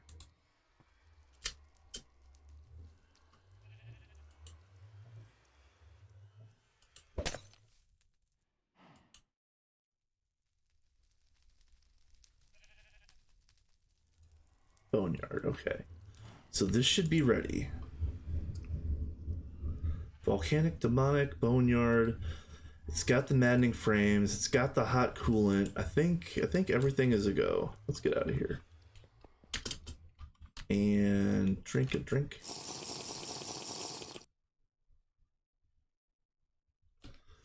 The hive rules were really good for keeping people in check, so it was a lot less chaotic than you'd expect. Yeah, you know what? And I like that. And similar to here, the rules for this run, while definitely not as strict, definitely kind of helped keep things smoothly moving forward, even when it was even during the chaotic moments. Let's see. Energy, yes. Okay, you have energy, and then it's energy plus lapis is lapitron, and this has to be done on the moon, icy lapis lazuli block. Okay, all right, let's work on that.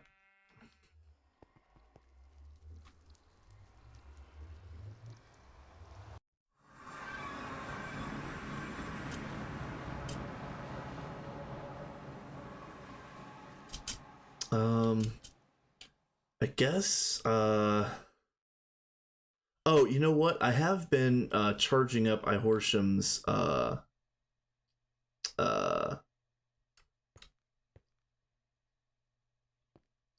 his orb, so I think I can probably use the teleposers at this point.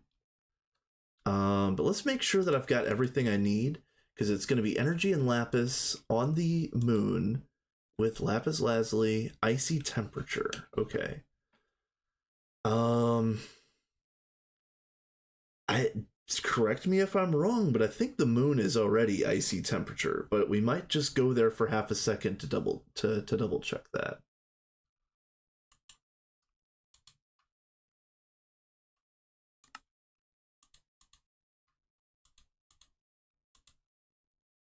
Infernal bricks, don't care about you. Never going to look at you again. Oh, Oh, one thing I do need to go grab are those maddening frames. Of which I need to make more of, sadly. One thing at a time.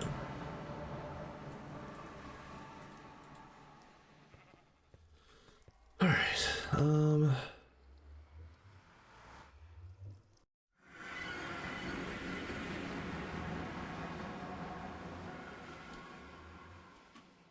Alright, come on.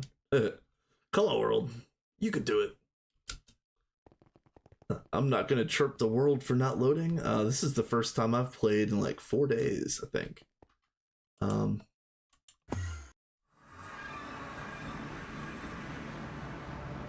Okay.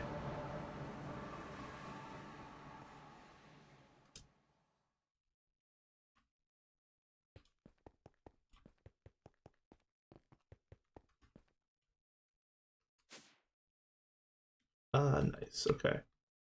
Yeah, I was wondering where all that stuff was. That's cool. Empty, empty.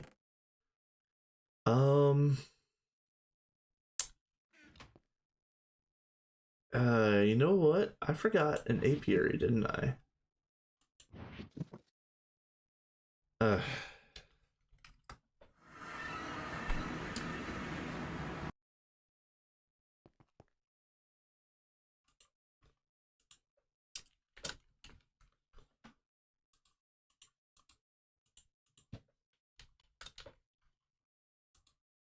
just one, please.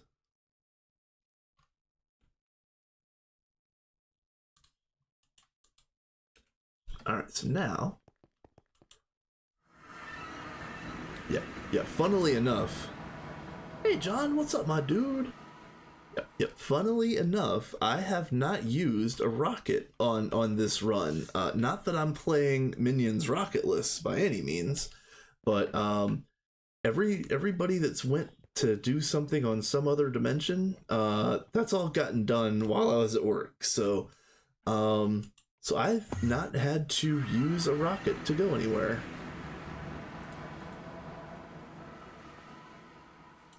But how's it going, my dude? John is a good dude. Don't afraid of nothing. Thank you again for putting up the Stronghold world.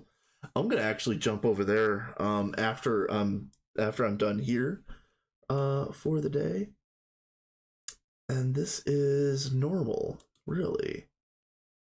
Okay, I could have swore, man, I could have swore the moon was icy. That sucks. All right, let's go home. We're gonna make another biome potion. It does suck that everything is everywhere. I know we're trying to move everything out to the PDEM, but literally, like, all of useful magic is still out in the overworld, and it's just like, for me doing what I've been doing, I'm just doing laps, lap after lap after lap. Just overworld PDEM, overworld PDEM, overworld PDEM, nether, overworld PDEM, overworld PDEM.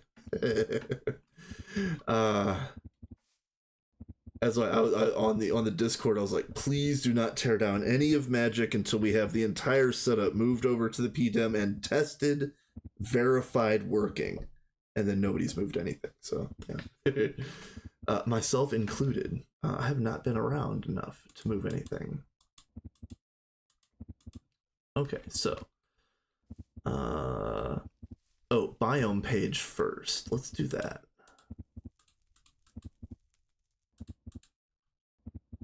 Oh, we need what, icy?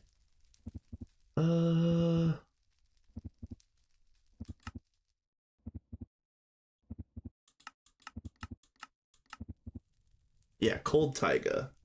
Anything negative is icy. All right.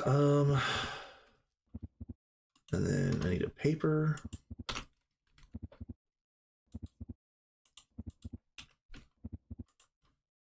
Nope.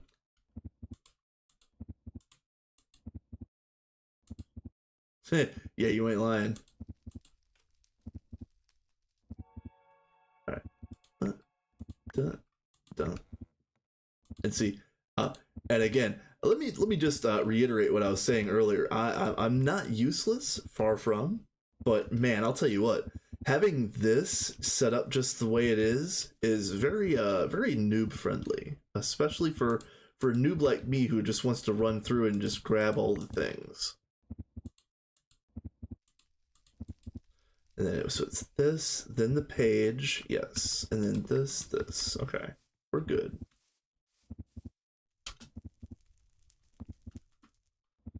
All right.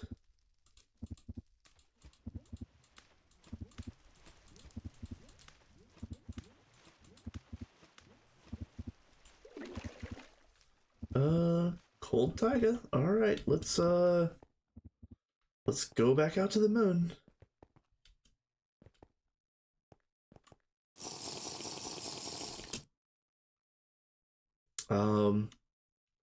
Yep.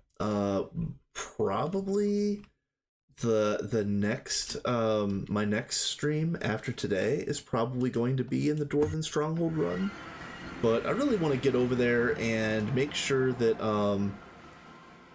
you know, like the little things and the big things are done. Like I want to make sure that all the multi blocks are fixed and all that stuff. I have not like actively played that world in several months, and it was actually down for a couple months. So I'm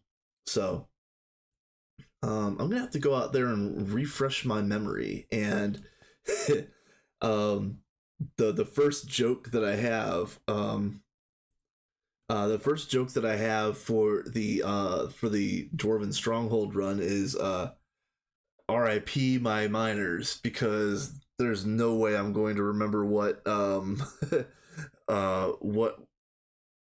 what dimensions and where I left my miners.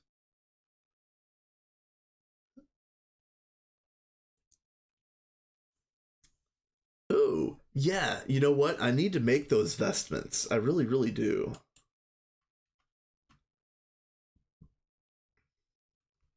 Okay, so that.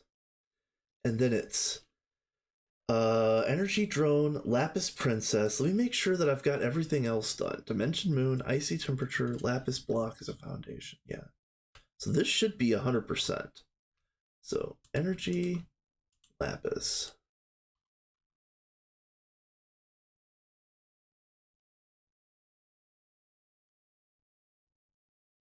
Ooh, what?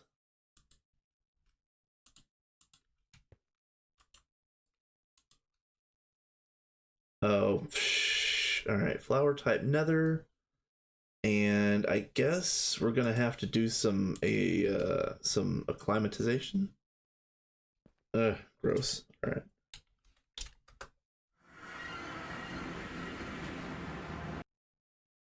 Yep. Yeah, the queen is definitely intolerant. She's a hater. All right. So first we needed nether flower, which is what, netherwort, which is going to require soul sand. Right, and then we gotta go back out to the overworld. That's where the acclimatizer is.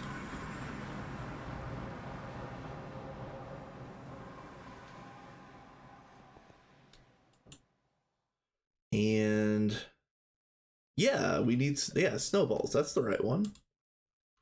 And then speed this up. All right.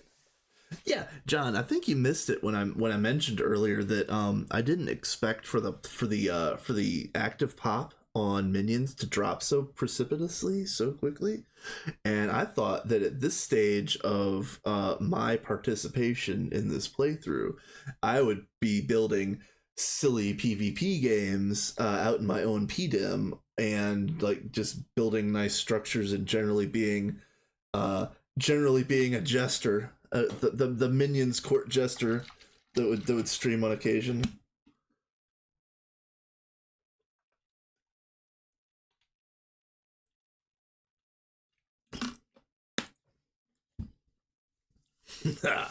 one day, I promise.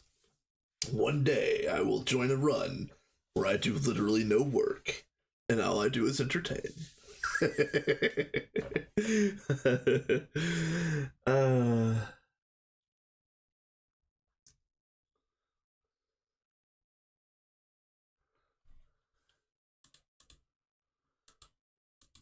if we get this Lapatron, I'm gonna try to put nice yeah, yeah. Um, I'm gonna try to put nice stats on this Lapatron bee if and when I get it. Let's see, snowballs. Because I do have. That's why I'm holding this Essentia, the stack of Essentia drones. This is my current working stack of good production stat bees.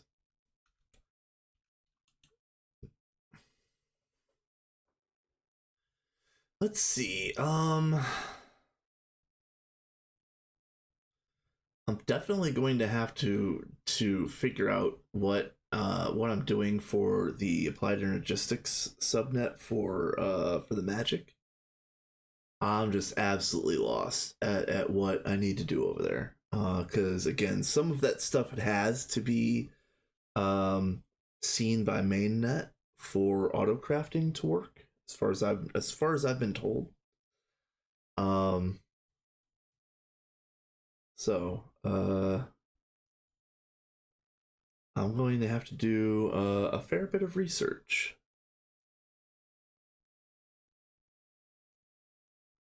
Nice. I I'm not quite there just yet, but I definitely have a bunch of stacks of template drones. But considering that I only got the template drone during my last stream, I think, or like right after, um, I haven't had enough time to let enough species turn over. Plus, I've been actively trashing most of my spares. So, are you acclimatized now? I think warm down 4 I think would work. But let's just let it get to down 5 so I don't have to come back out here. um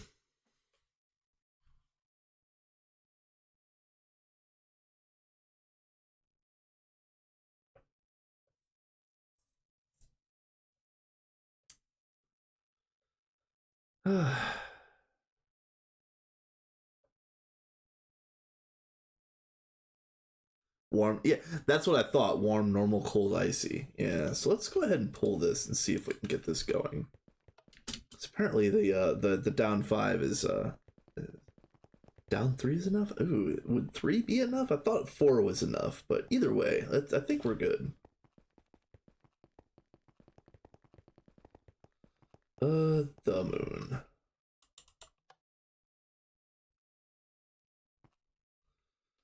Is I Horsham out of juice again?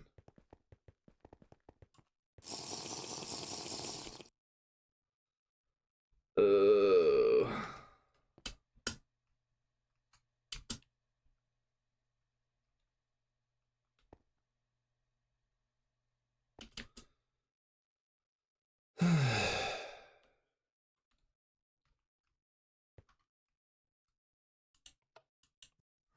there we go. Maybe I was just off center or something and it wouldn't let me go. I don't know. Oh, yeah, duh.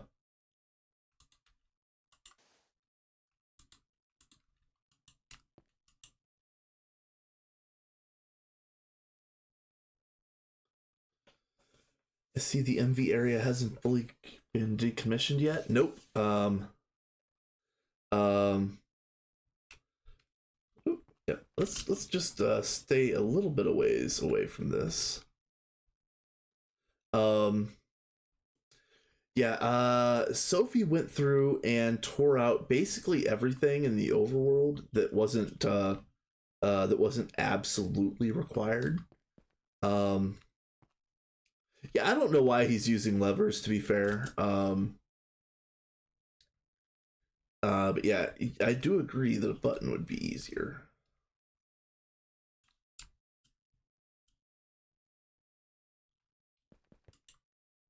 Yeah, Lapatron, let's go. Home. So yeah, so Hermit, since maybe you might not have seen, I didn't look at the last online list today, because I know that I had not been online for like 4 or 5 days, so I wasn't going to be looking and tutting anybody else. But I don't know how long it's been since you've been on, but I'll give a little quick tour real quick while I'm in between things. Oh, that's fun. B area. We finally got Diamond Bees running. I think that was the last thing done there. This is fun. This is, yeah, jet fuel number 3. We're doing things.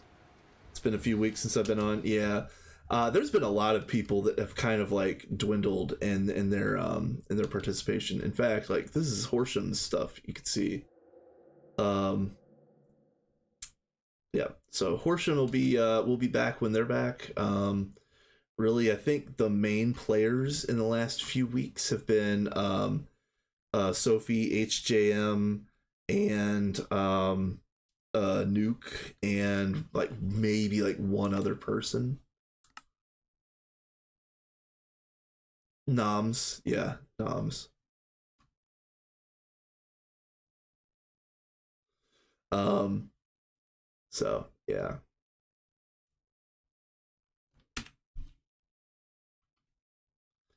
Um, so now that we've got these Lapatrons, let's see what we're doing here. I want to get this flammable effect off of them.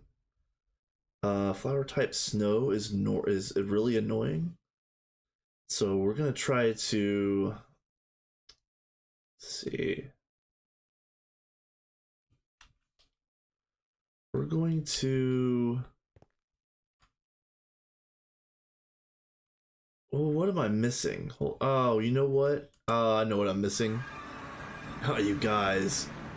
I left those maddening frames on the moon. Oh man, my brain is mush today. What the hell? Motive, yeah. Uh, you know what? That's also what I've said. Like, I'm not too worried about like the lack of playtime right this second, because it seems like there's a lot of people on this server that are going through like exam season or crunch time or whatever you want to call it. Not a big deal at all. I just I kind of hope when summer is in full swing. I hope when summer is in full swing that there's a little bit of an uptick in activity for people. Um, I think it's mostly a problem of thinking that y'all are expecting a certain method of certain processing lines whenever things get set up, and also not knowing what happens in this tier. Yeah. So let me like, here's a microcosm of my entire issues. So like over here, a while back, I built 2 machines. I built this industrial sledgehammer, and I also built the material press to do like renaming type things. Um, oh, nice! I didn't realize somebody made one of these. That's cool. So, um, I made these, but then when I started looking around, and again, I lamented earlier that like the wiring is being ran in a specific way at specific levels, and things are meant to be looking nice. Um, the other thing that I didn't lament earlier is that there isn't any extra space being left on a lot of these P2Ps. Like this one is maxed out, 32 of 32. This one is oh, this is new. Okay, that there was another one that was maxed out the last time I went over here. But the last time I checked this this platform, every single smart cable was maxed out. And I was like, are you serious? I can't add a single machine to a single setup without running a whole new P2P. Like, and then we were also having brownouts over here because uh we were just running too many things off of this one branch of superconductor. So like again, I'm not building any of this stuff, so I'm trying not to complain. Um, if I'm not doing any of the work, I feel like I should not be doing any of the complaining. But as it was over here, I wasn't even able to add my sledgehammer so that I could make long rods, so that I could potentially automate the industrial apiaries. And it was just like um I had asked other people to set it up, and it was just kind of like a low priority thing, but it was like top of the list on my list. But again, at the same time, yeah, it was. I think it was more of the power issue, honestly, because everything was power failing over here. Noms fixed that, I think, but it's still an active problem. Like, we're still not having enough energy over here to run all this stuff all at once, and that's going to be doubly apparent when we start upgrading these to the next tier. We do have enough power now. Sophie upgraded the power twice. Where are we at? Oh, right over here. Yep.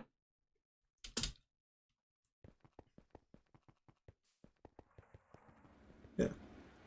Yeah, we're doing good. Doing good. Not only did Sophie upgrade the power twice, but she also made a ooh, where am I going? Where am I going? It's a hole in the wall, I thought.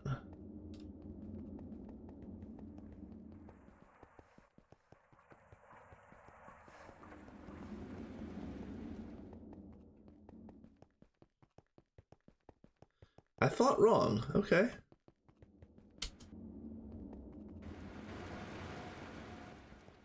Well, let's get out of here then.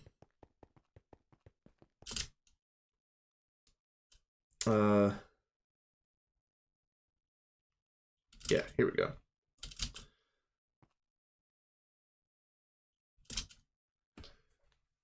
I'd need to get proper coaching from someone who actually knows what's going on to completely understand whatever the goals are. Yeah, yeah, me too. Honestly, me too. Let's see. I plan to do all of the sleeping after fixing an RV water heater after work. Oh no, John. Good luck to you, my friend. I know I did all of the sleeping the last like 36 hours. I had to stay up overnight 2 days ago, 3 days ago, whatever it was. I can't even think right now. My boss, she decided to give herself a long Easter weekend and then forced me to close on Saturday and open on Sunday. And we close and leave the building at 10:30, and when we open, we have to be there at 7:30. So, um, so yeah, I basically had to stay up overnight, which has absolutely ruined my mind. I, I, I ripped into her. I screamed at her for like 10 minutes about all of the stupid nonsense she was doing, and like I had mentioned to John, it was cathartic, but also not conducive to remaining employed. So, I don't know what the fallout is going to be to that, but yeah, I cannot do clopens. Like I'm an insomniac, and I've got other like I don't even want to say it like this, but like I've again, I don't want to say it like this, but I'm gonna call it mental issues. I don't really know what the problem is, but if I can't moderate my sleep schedule, I turn into an absolute zombie, and I cannot afford to I can't afford to like I don't know, my brain to brown out, I guess. I don't even know how to describe it.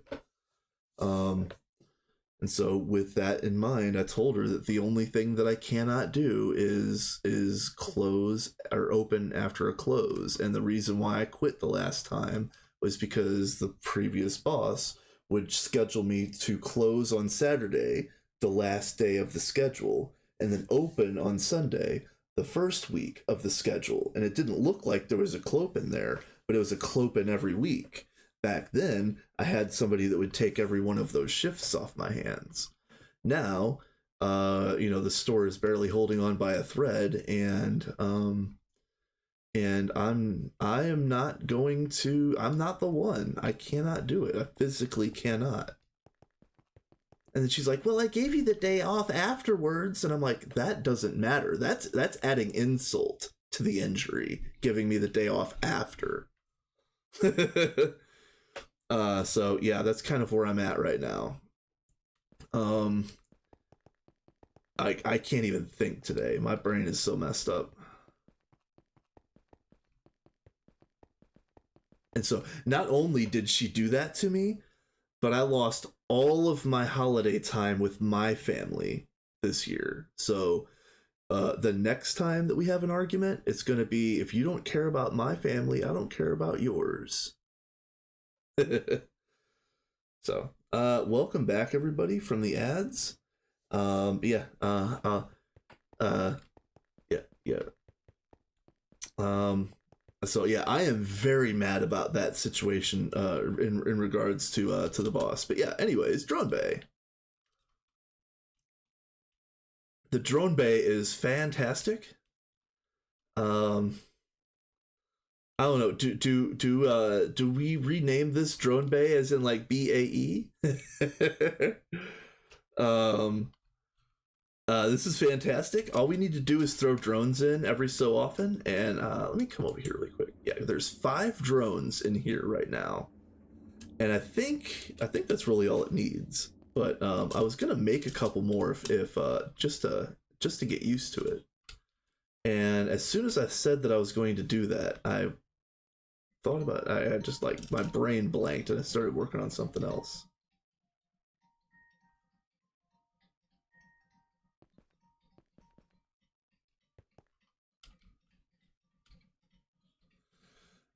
What does it do? So the drone bay is how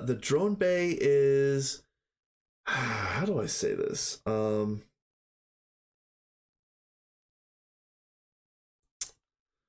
It is it's kind of like auto maintenance. It for any Oh, yeah, the drones basically fix maintenance problems on multi-blocks. I don't know if it does anything else. I'm not like completely familiar with this thing. But yeah, as far as I know, you make the drone center, and then you assign machines to the drone center, and this machine will fix any maintenance issues on the assigned machines. So it's something that you don't want to have like one drone center doing the entire base. As far as I know, as to my knowledge, that's very, very laggy.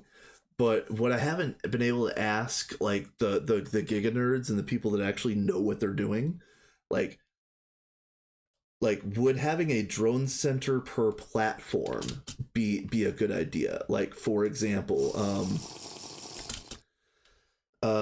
just quick example, I guess. All right, let me please. What's a good example? Yeah, sure. Like if we made a drone center and plopped it down in the center here, and it only fixes these machines on this platform, would that be less laggy? Yeah, like a cluster of platforms. Yeah, like maybe like one drone center could fix like all of these, and then like maybe this platform too. So, or like one we'd have one drone center that would do this, and then maybe like this one too, or something.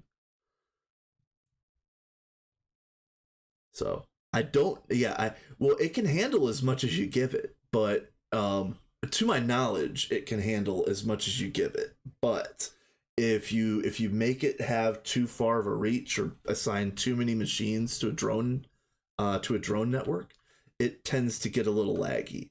And I remember Adidia talking about that and like best practices in regards to drone centers, but I don't remember what he said other than in his situation, they didn't use drone centers for very long because they moved on to like auto taping hatches or whatever. Which we get auto taping hatches in like UV, I think. Um. All right, you know what? Hold on one second. I gotta take a phone call. Hold on one second.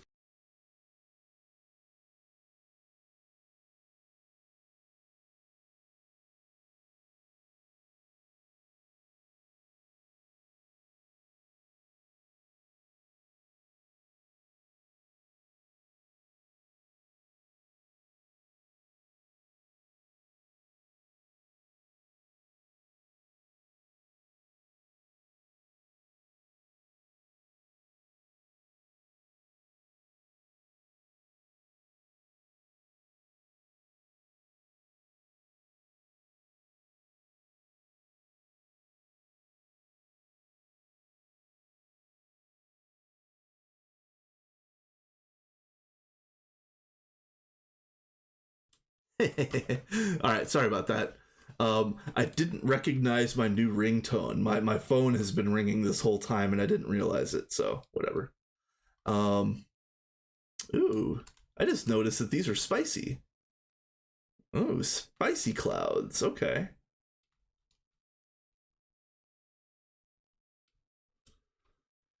Yeah. It goes EV, IV, LUV, CPM, UV, and then it goes UV, UHV, U. I forget. It's UHV, EV, IV, MV. No, that doesn't sound right. I can't remember the 3-digit ones, or the order of the 3-digit ones. Um, but yeah, that that phone call. Apparently, my boss was calling me trying to figure out how to pop open a register. Yeah, my store manager does not know how to open a till.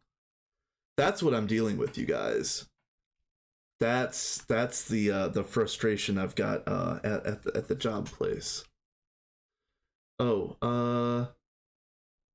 oh, specifically when the auto hatches come in. Well, there's two different types of auto hatches. There's like the auto maintenance hatch, and then there's the auto taping hatch.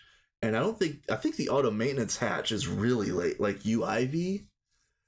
Um, we're gonna get the auto taping hatch pretty soon, but we're gonna still have to feed it. I'm assuming we're gonna have to feed it the tape. So, um, I don't know how soon those come online, but I think it's UV. All right, yeah, and that kind of knocked me off my game. I don't have enough brain cells to be thinking about my phone ringing about work. Yeah, we need to passive duct tape. I'm surprised that we haven't yet, but again, like the people that have been doing things here on the server have been doing specific things to push progress. So, I'm assuming that auto tape is going to be or passive tape is going to be on the list, but I'm not faulting anybody for any progress or lack thereof when I haven't been on here in 4 days, and even when I'm on, I'm not like the most useful. So, um, uh,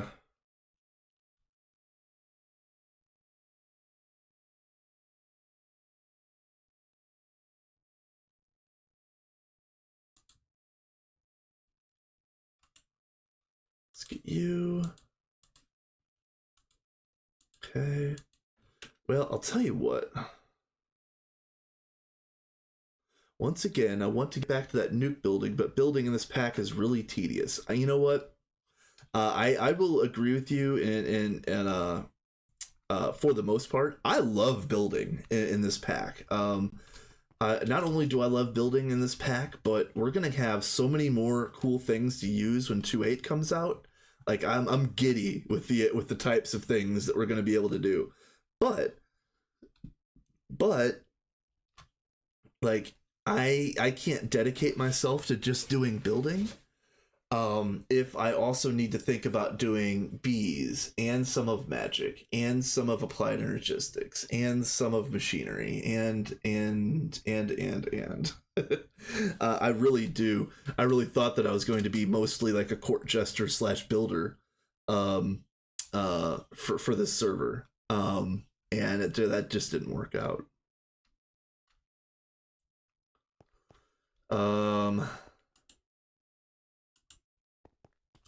But yeah. What I would say is if you're worried about it being tedious, I would say just learn how to use the world edit commands and like bulk out as much as you can, because the fine detail is going to take that much longer anyway. So you might as well bulk out what you can. Oh no.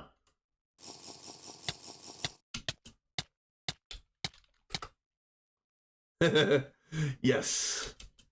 Yeah, John, honestly, I was actually fully ready to uh fully ready to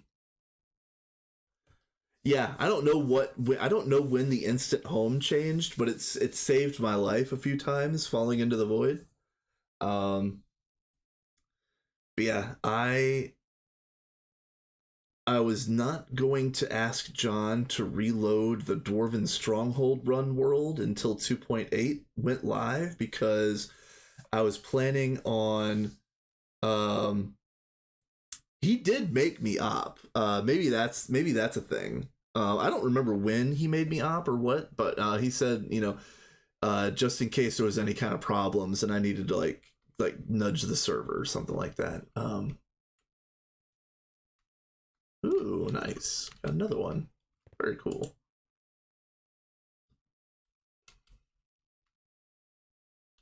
Yeah, exactly. And that's the main reason, the other main reason why he gave me op was because I was planning, at least planning to do some more creative building. Um Honestly, like let me just say this story really quick. Like I was playing on Vanguard with John among other people. And on Vanguard, I was all in on building beautiful things and building just really, really nice, detailed builds, because I knew without a doubt that roster of players was going to go the distance. So there was nothing that could have stopped us from finishing that pack and building the coolest things of all time. And again, I'm not going to speak to any of the specifics, but um, Vanguard failing as fast as it did should be a case study in interpersonal dynamics and group management. Like there is no reason whatsoever that Vanguard should have failed. And not only did it fail, but it failed almost instantly. And it was like, oof. So yeah, like, with that being said, um, I really wish that I wish that I would have I wish that I would have made schematics of some of the builds that I had over there, because I would have loved to port them in here, but they're using like a different kind of style over here, and I was just trying to put some reskins on some of the buildings in the overworld, and I don't know what happened, but as it turns out, my favorite reskin building is gone. I don't know where it went. Like it vanished. So I don't know what the state of building is on this server at this moment. Because I know we're moving everything to the PDEM, and the PDEM is going to be nice at some point in time. But if I was going to build, I would build something out in the overworld. So Um, yeah. Let's go out there really quick. Hey, Azza, what is up? Yeah. And I just noticed this today. Like, I didn't even realize that that an entire building is gone. Just absolutely vanished. So, if anybody remembers, this is the one where I joked around about that I really liked it and it was my favorite one. Um, but but the the '90s called and they wanted their palette back. That was the joke that I made for this one. Um, but yeah, there's no reason why this building should have been gone. Um, other than it just getting deleted or like rolled back because it was claimed, it was fully claimed, so I don't know why it's gone, so it's whatever. um yeah, once everything gets decommissioned in the overworld, I want to grunge it. Yeah, you know what, I would love to build something really nice out here in the overworld. It would be fun. Oh no, you're correct. It was completely it was completely not I don't want to say useless, but yeah, not being used at all. Yeah. Um, but with that said, that was going to be my first like detailed creative overhaul. I was going to get in there and I was going to make like waiting rooms and really nice windows and really like shine that building up. That was going to be my first project. And so, something else is going to be my first project, I guess. Um,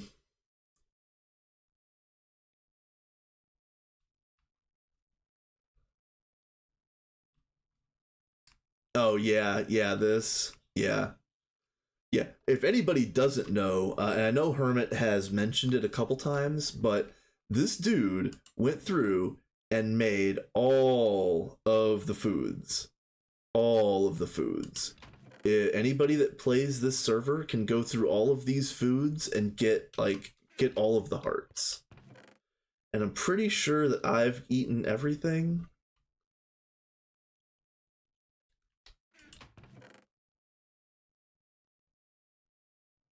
Yeah.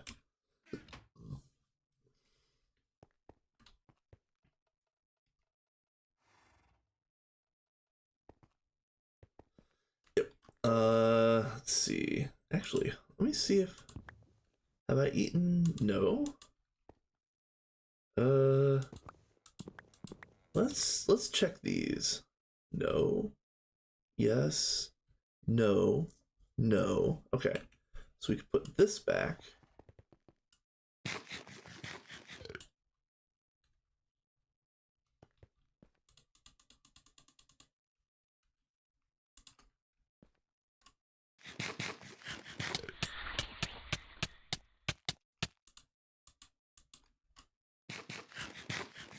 Eat my juicy cookies and my fruit salad. All right. Nice. Ooh. Pretty sure I've eaten all of these. Yeah. Yeah. And I already checked that. Yep. All right.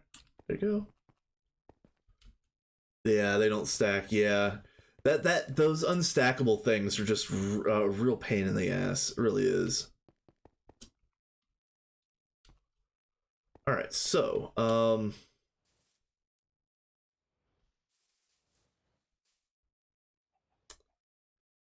ooh, I wonder what you're doing. I wonder what it is you're missing to finish doing this thing.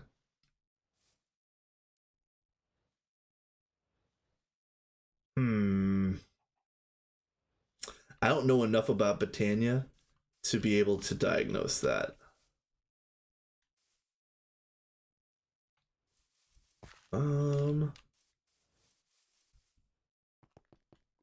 let's see. Um, So yeah, I was. Let me get back to a comment that I was making a little bit ago. So John is so kindly hosting my Dwarven Stronghold run. I was going to wait to ask him to reload that world until 2.8 dropped because I didn't really want to build anything else in that world until I had the 2.8 blocks. There's a lot of very specific things that are coming out with Et Futurum that I'm going to want to use in that build. But with that being said, hello. There is a lot of stuff that I can get done in GTNH before 2.8 in that world that probably needs to get done. I'm doing like a full-on move to the like, how do I, the name of the build is called Decoherence, and it's meant to be my end game base, but I am just an IV right now. But it is meant to be a base that is big enough for end game, machines and processing. So, moving everything over to Decoherence has been a little bit tragic, honestly, because it's just such a big build that I don't know what to do with it. Yeah, Deco is just a little bit big. Like I remember telling John, I was like, you know what, John, if you want to give me a Christmas present, I could use a drawer or a super chest full of cyan stained clay, because crafting this by hand is going to take longer than a human lifetime. I forget the exact words that I used, but I feel like that was the gist of it. And yeah, John so graciously gifted me with a quote unquote creative supply of cyan stained clay. I think it was like 8 million blocks or something like that. It was more than enough for the build. But yeah. Deco is ginormous, and it's meant to I love that build first and foremost. I love the idea of it. It's meant to give you the idea of like a liminal space where everything kind of feels a little bit off, or a little bit like things are put together in a way that doesn't make sense in the world. And then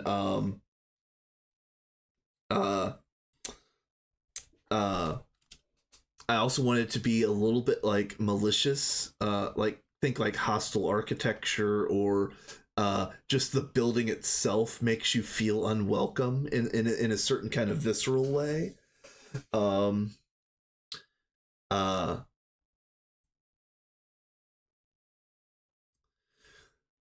So the way I think about liminal spaces is think about it like this.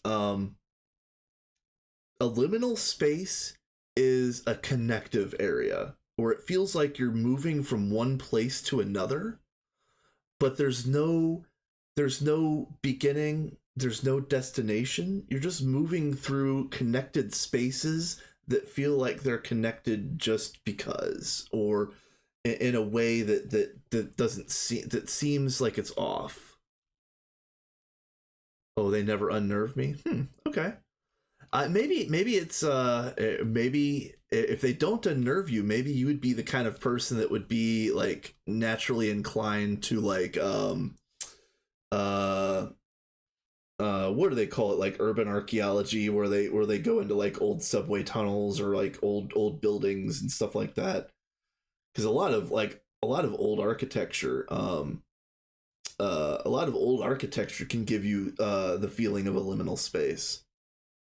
In fact, the basement of the store that I work in has a feeling of a liminal space, because when it's fully empty in the basement, it just stretches on farther than the eye can see, and then around a corner, and it's just very, very unnerving.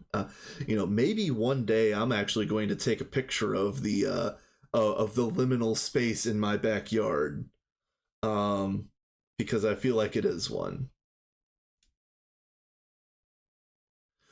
Yeah, exactly what Hermit said. Like the idea that these places should feel at least maybe not inhabited, but but like that there should be something, someone around, but it just feels abandoned or neglected in that kind of way. And I think maybe that's the most unnerving part is why do these places exist and why do they feel so neglected? I think that might be part of the unnerving nature of them. All right. Let's get out here and do. All right, let me see what we're gonna do about these bees. I need to get this flammable off, and I want to keep the Lapitrons, but put the traits from the Essentia drones on, and then we're gonna have to put some blaze powder on this.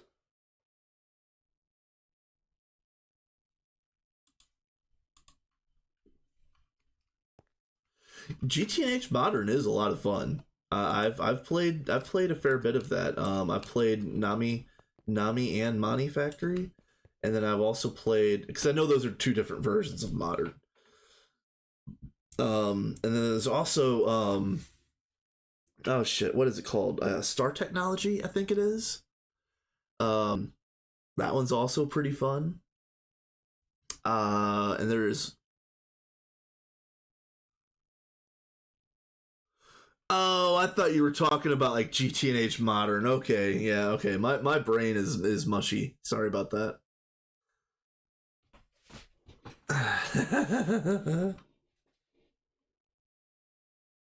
Yeah, I do like the circuit textures from the new one. Like I like all the textures from the new one. It's just using regular GTNH for so long, it's gonna take a little while to get used to that. But I'm up for it.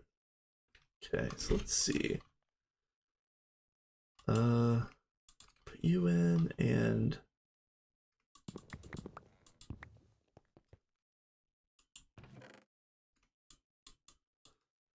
yes. Yeah, I completely agree, Hermit.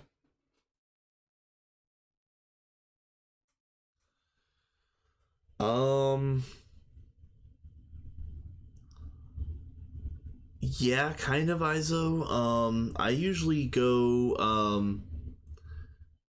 uh since I feel like it would I usually go down. It's easier just to show. Hold on.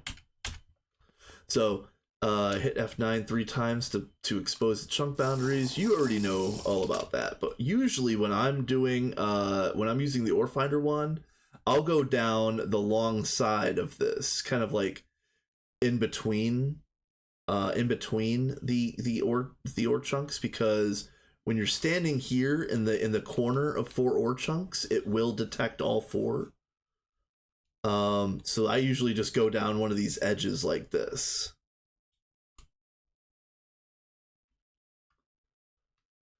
And then yeah, kind of like what you just said, I usually go down the edges like that, and I just spiral out around the base or wherever I'm at. Does that not work very well with the wand? Okay.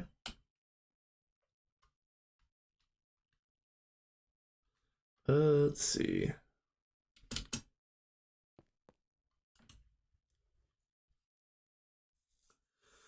Sometimes when I'm in a hurry, I'll go diagonally through chunks in a specific kind of way, and I guess I'll show that off really quick too.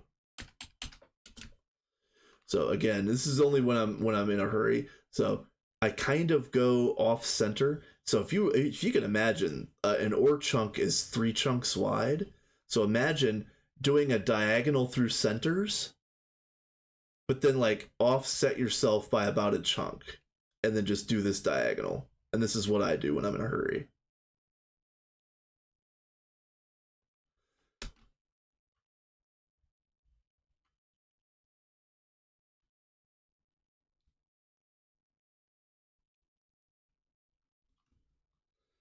All right. Whew, you know what, you guys? It's 9 p.m., but I'm gonna try to reset my sleep schedule. So I'm going to go and grab one of my deluxe gamer waters, and yeah, we're gonna make sure that I get back on the right schedule. Nope, nope. I am getting back on a sleep schedule. But yes, BRB.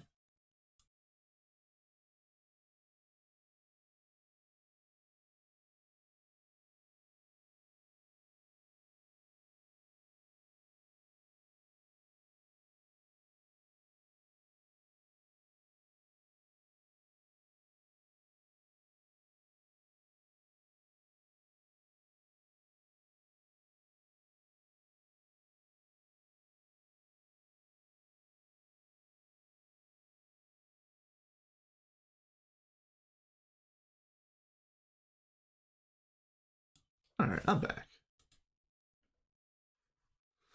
Yeah, well, you know what? Let me say it like this. So I am struggling right now, but put that struggle in air quotes because I'm actually like, let's be real, I'm living a charmed life. I'm a single man in my 40s and I live by myself and I can afford my place by myself even though I don't own a car and I have a garbage tier job. My health is mostly okay. My life is mostly okay. I don't have any kind of outstanding, no like outstanding charges, no baby mamas hiding, none of that stuff. I'm living a charmed life.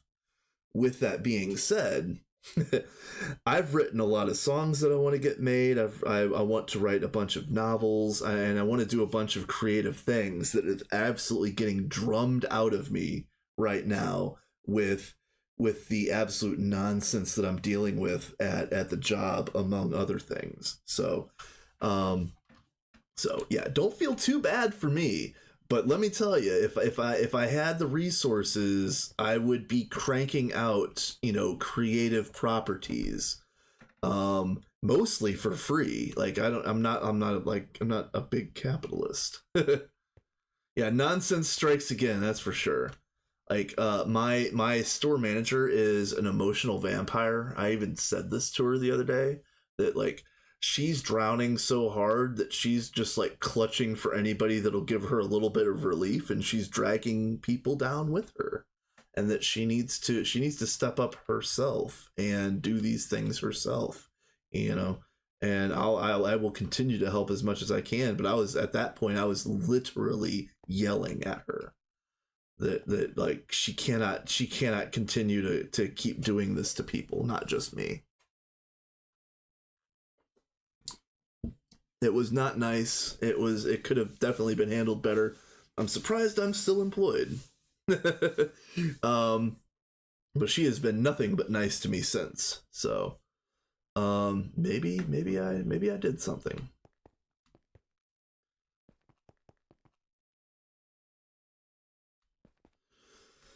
All right. But yeah. I'll make a comment to that one in just a second, Izo. But to finish up what I was talking about, the creative things.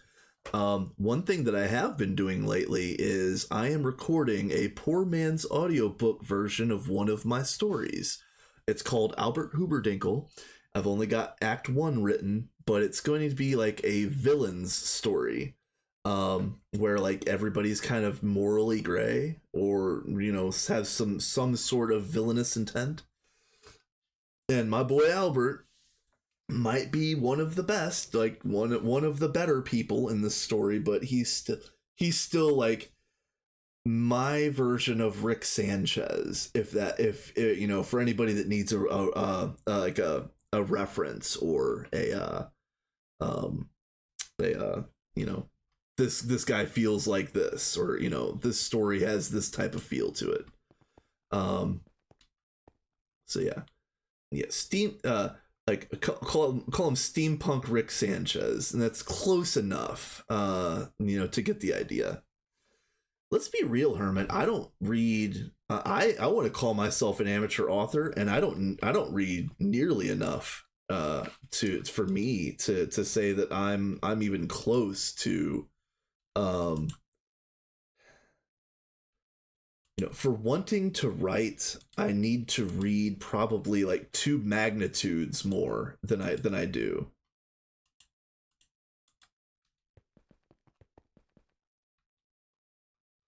Um, and I think like the last what's the last big thing I read? Let me think. I think the last big thing that I read was Worm. Worm is a web serial written by a dude named Wildbow. I think his name is John McCrae. Uh, I forget his exact name, but whatever. Um, but yeah, Worm is a superhero story that's centered around a girl named Taylor Herbert, and she is super cool. I love the whole story, but it is kind of in like a Guinness World Record level length of story. It's 2 million words from start to finish, if I remember right. It if he seriously published it, it would be like 26 books that are like George R. Martin thick books. Um, and so for a web serial, that is kind of on the long side, but it's absolutely worth reading, even if it's got a slow start, and even if it feels like it's kind of like a YA level story, it's absolutely worth reading. Uh, yeah, Brandon Sanderson is really good. His stories are really good. I did try to, and again, I haven't read any of his stuff all the way through, but I liked what I did read. I just have a short attention span. Like Worm was one of the only long things that I ever finished. Let's be real. Um, uh, I did try to read the Maslin series, like the Book of the Dead and whatever else it was. And also, if I remember right, Brandon Sanderson also finished the Wheel of Time series by Robert Jordan when he passed. So, if I remember correctly, the last two or three books of the Wheel of Time series is what Sanderson did to finish Robert Jordan's epic series, which I was not a fan of the Wheel of Time series. Like, I don't know how I want to describe this, because it shouldn't it's not like every book, and it's not every author, but it just seems like there's a lot of authors with some weird takes in the fantasy in the fantasy genre. And then in addition to that, come to find out that some of the most beloved people are turning out to be perverts, like Neil Gaiman. Like, who would have thought that Neil Gaiman was an actual nasty person in his real life? Like, um so yeah, a little disillusioned about some of that stuff, but um yeah, that Eldritch Obelisk is going to be pretty nasty.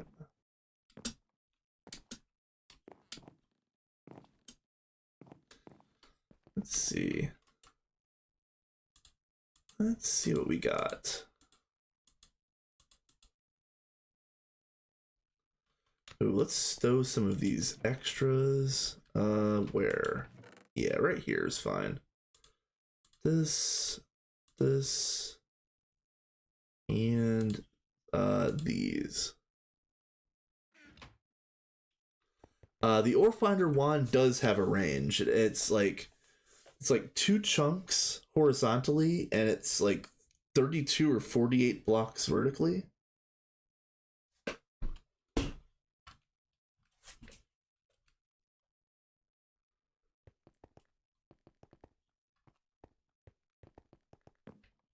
I feel like it does have a vertical range, but even if a vein is at the very bottom of the world, it usually still registers. So there's only been a handful. Yeah, exactly what Hermit just said. Yeah, that he said it much better than I was going to. My explanation was going to sound like her blur blur blur her blur blur.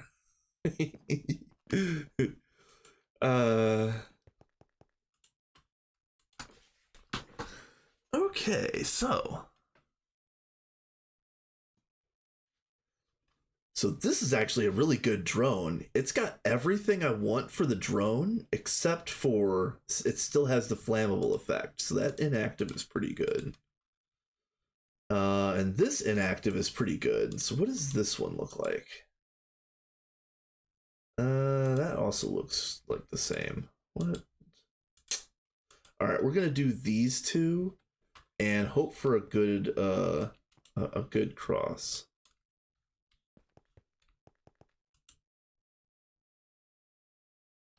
Okay. Get out of there. Get out of there before it sets me on fire. Let's see. But yeah, I am a person that also needs to do more reading, and I haven't read anything that's kept my attention in quite a while. But I think that's partially due to I've got memory issues, like post COVID. It's really hard for me uh to pay attention sometimes. It's getting late and I have an assignment to do, so I'm gonna head out. All right, Hermit. It was good seeing you, and hopefully when you're done with with the university crunch, we'll see you on here a little bit more. Yeah. Yeah, 2019 really scuffed everything. I was cruising so good. Like at a certain point in February 2020, I wrote the last line of the first rough draft of my novel. And at the same time, I was learning how to program in Python so that I could make my own game. And then I dodged COVID for so long, but I finally caught it, and my mind has been absolute mush ever since. I'm surprised that I could still write. Let's be real. But yeah, a lot of things are pretty difficult for me right now, and like it just seems like one of the things that's really difficult, especially when I'm sleep deprived, is I don't know, for whatever reason, like GTNH machines are really like mind-boggling sometimes.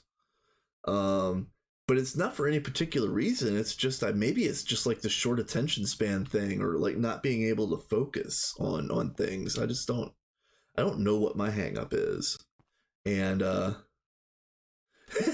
just GTNH. Yeah, yeah, you're right. I'm suffering normal GTNH syndrome.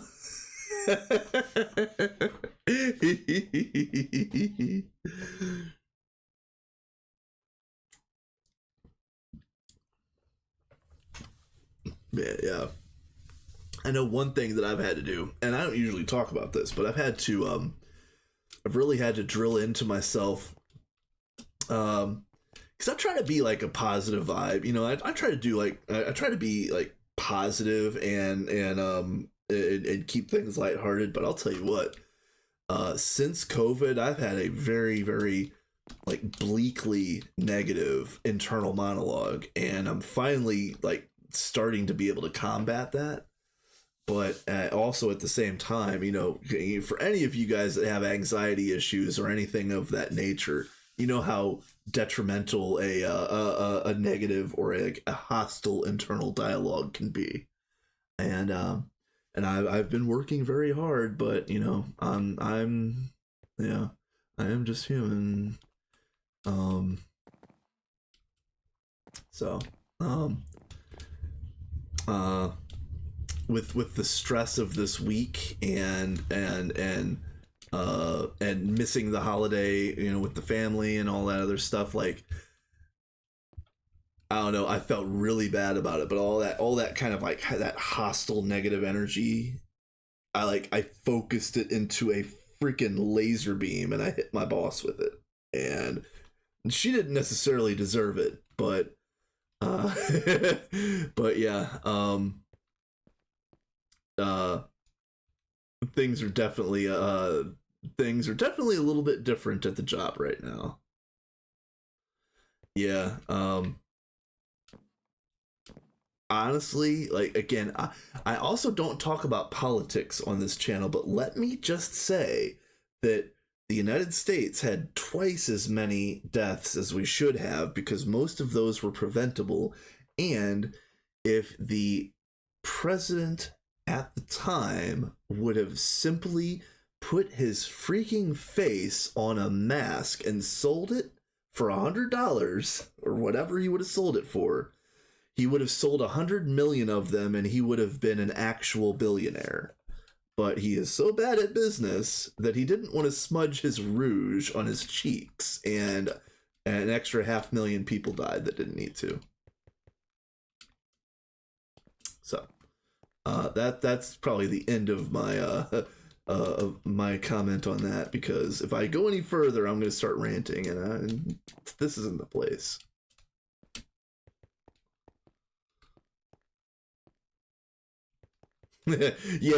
yeah. Don't get you started on the president. Yeah, don't get me started on the president either. But yeah, I opened this Pandora's box, but I will say that I do try to be, I do try to focus on games, not politics, on this channel. But I'll tell you what, I almost thought about marching the other day.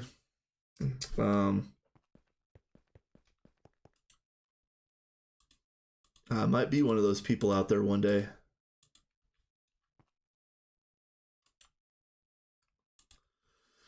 Okay,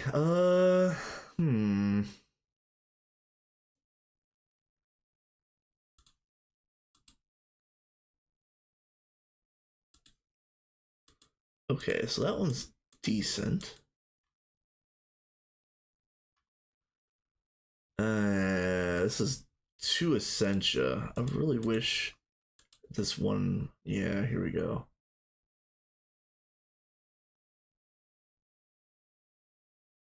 Yeah, I agree, Izo. I mean, I'm 100% in agreement. I just, again, it's just I just normally don't talk about it here, but that's really only because, you know, we have the luxury. We, you know, I always say I always say something to the effect of privilege is the luxury of being able to ignore politics. Um,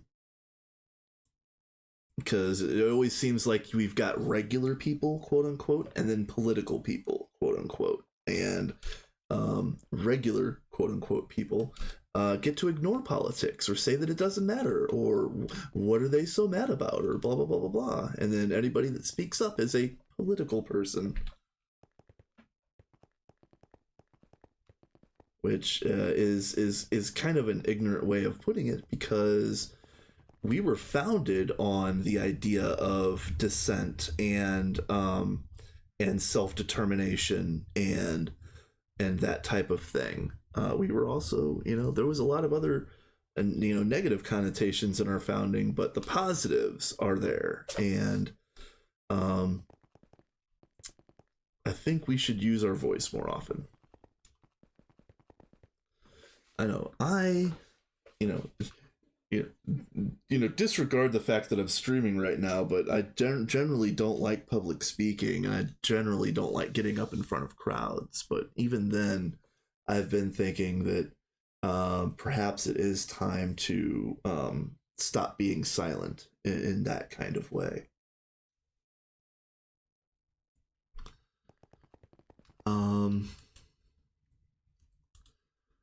All I know is that for anybody that speaks up at this particular moment in time, if you do, you're gonna end up having the Eye of Sauron focused on you if you catch any kind of traction with anything that you say. So, Just be careful.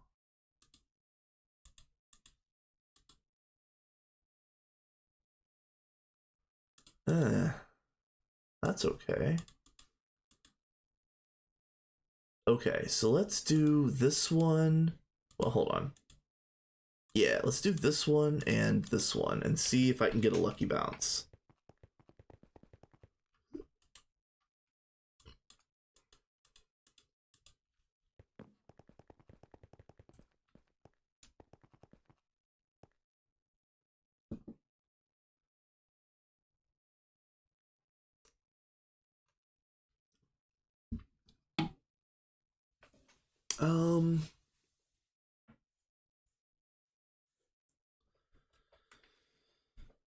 Let's see. My next stream day is probably going to be, oh, yeah, flammable. Why did I do that? My next stream day should be, oh shit, this is Monday, right? Yeah, Wednesday. Wednesday is my next stream day. And Labotron, Essentia. Okay. Yeah, I'm gonna keep going for a while, but let's see. Man. Essential Labotron. Essential Labotron. Okay, this has a none on it, and this is both flammable. And this is both flammable. Okay. So this has gotta be the one if I'm doing any, because this has longer blinding rocks and it has a none over here in the active. And this is perfect. I didn't even look at this page. That's absolutely perfect. All right, so we're doing these two. And I'm hoping I can maybe start breeding out this flammable trait. Hey, Ruckus! What is up, my dude?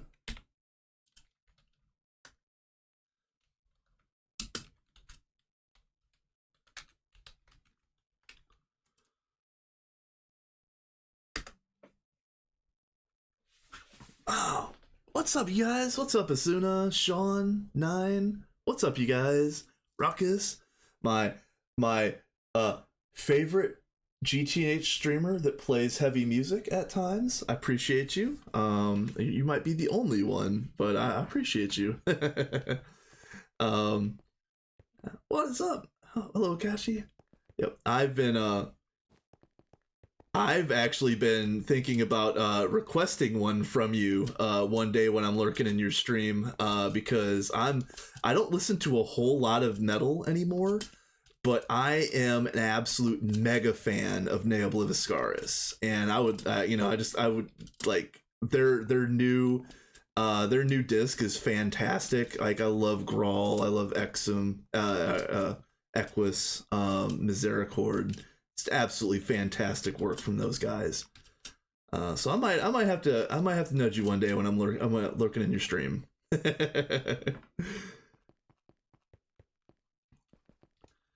I've been thinking about doing a music stream here myself. I haven't set it up yet because I know there's a way that you can do like where you can have music on one channel that goes to Twitch but doesn't save to the VOD, and I just haven't set that up. So yeah, with OBS, yeah, exactly. I just haven't set that up. It seems like it's pretty easy. I just need to do that. But yeah, I've already started building two playlists actually. So I'm building one playlist with like my normal favorites and like stuff that I normally listen to, and then I'm building another playlist for how should I say this? How would I say this? So, and I kind of got this idea from Nine indirectly. I'm gonna credit / blame you, Nine. because Nine plays a lot of music in his streams, and there was one day where he was playing a lot of Deftones and a lot of other 90s or 90s adjacent things in his stream, and that got me thinking. Like, so I made a second playlist of a bunch of like, or it's not a bunch right now. I only have like 3 or 4 items in it right now, but um I want to do a playlist of like 90s songs that you guys have probably never heard. Like all of the weird stuff that made the 90s the 90s. You know what I'm saying? Like you guys have all heard the major hits and like you know the Metallicas and the you know the Godsmacks and whatever else, but um yeah, but like I want to pull out some like Les Claypool and the Holy Mackerel. I want to go down and play some Portishead. I want to play some yeah, some deep cuts and some stuff that doesn't get playtime. And also some stuff like that. Yeah. I was a big fan of Henry Rollins in the 90s. He does a lot of weird stuff. I was a fan um of Mike Patton. You know, Mike Patton was the singer of Faith No More, but he's been in so many different bands like Fantomas, Tomahawk, Mr. Bungle, and a couple other side projects. Like he's done some you know, some crazy stuff. So yeah, I was gonna pull out some like a deep cut playlist one day, and so that would be fun.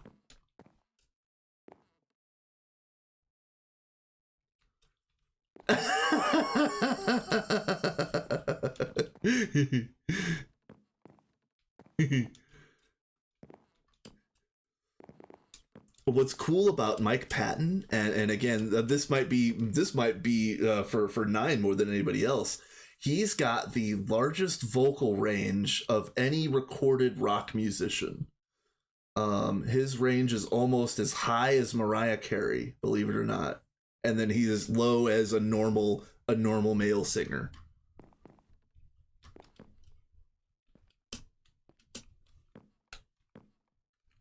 Ah.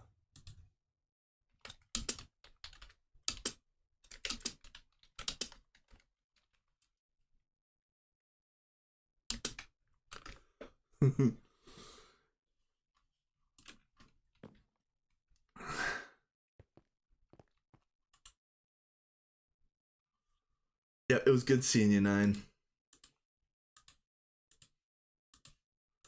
Okay.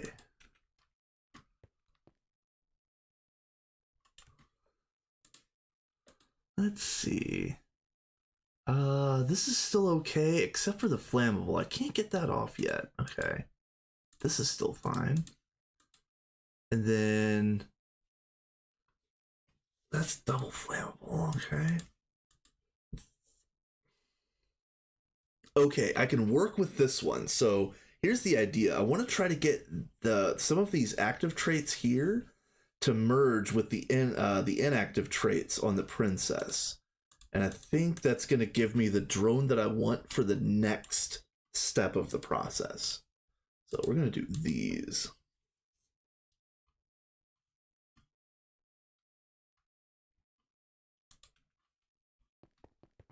Let's get away so it doesn't set me on fire.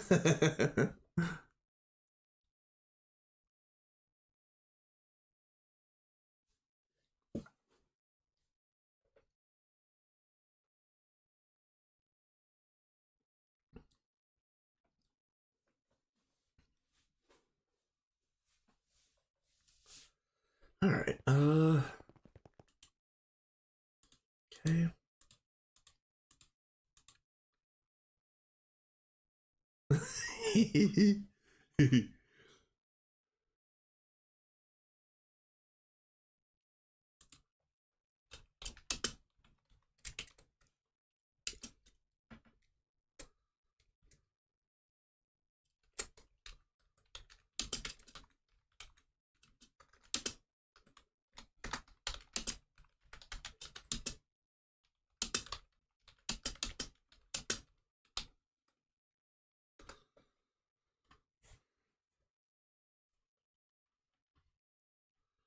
let's see.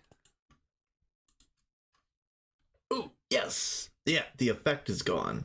Hell yes. Okay, so we just need we need something that has longer blinding over here on the active side. And also preferably, yeah, here we go. Here we go. Here we go. This one is good. That's okay actually, but these two are going to be what I want. Let's do this.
All right, we are back from the regularly scheduled payment to Jeff Bezos. um, yeah. Let me just say this to everybody that's still lurking, because I'm assuming everybody in here already knows, but Nine just put out a really cool video on different power sources in GTNH, and it's fantastic. Like, the only things that I have to quibble with it are like meme type things, because like everything in his thing is completely accurate, but also at the same time I'm going to start a run later this year that's going to try to take Steam all the way up to like LUV. So that'll be a thing.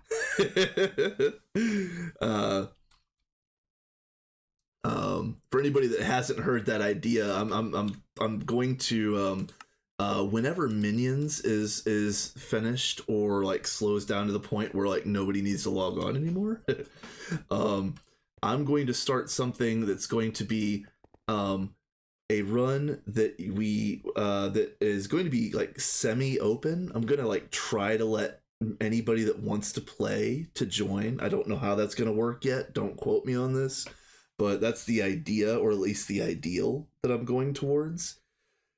Kinda, John, kinda. It's going to be regular GTNH, probably like GTNH 2.8 or maybe even 2.9 by then. But it's going to be all steam power in a steampunk building style, and then like once we get applied energistics, the build style will change from like a steampunk to a cyberpunk style build. And I was just gonna call it the punk run, and we're gonna be a bunch of punks and have fun.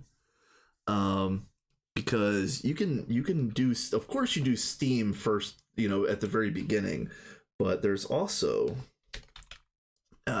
these people don't really use these that much, but you can scale Steam all the way through EV with these guys right here. And then somewhere in like late EV or early IV, I don't remember exactly where, the superheated Steam setups come online, where you can like use the big turbines and all of that stuff, and that'll take you, like however much infrastructure you want to plop down. You can scale that up through like, again, like LUV, maybe even like scratch the surface of ZPM, maybe. So that's something that I want to put on at some point in the future. So yeah. But that's really just memeing, you know what I mean? Saying like Steam is viable up to that point. It's not. It isn't. It isn't. I don't, by any means, but I'm gonna do it anyway. Ooh, that sucks.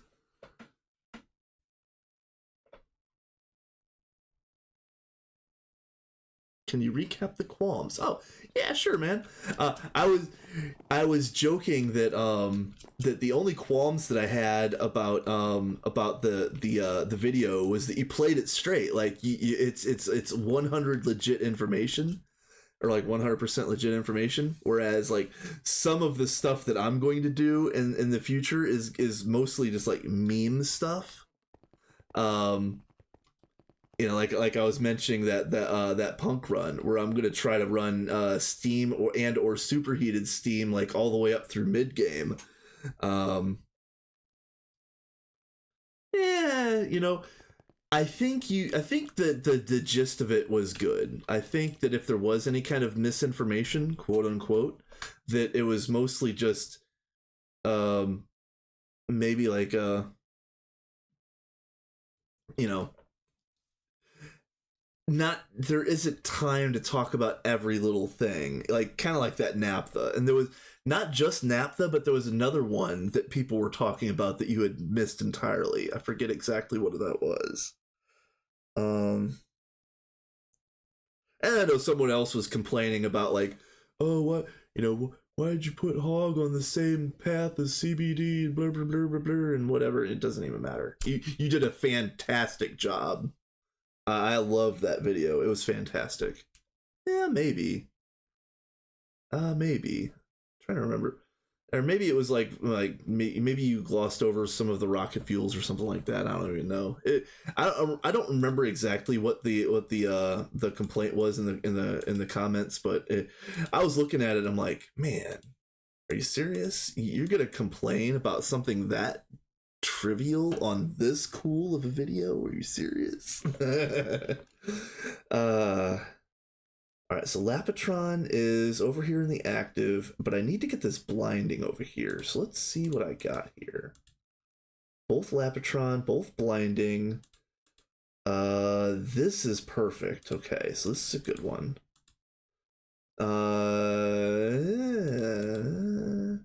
This one's still good, but we're gonna use this one.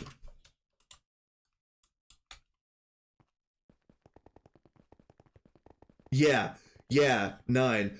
Like as soon as I realized that we're scratching the edge of IV and we don't have like passive Lapatron chips, because we're gonna need thousands, right? Like maybe even like tens of thousands of those stupid chips. Um yeah, I'm going to be, yeah, exactly, that too. Yeah. I'm all about this. I'm definitely, I want to make things easier. I really want to make things easier for these folks. Power stations are also an option. Yeah, that's true.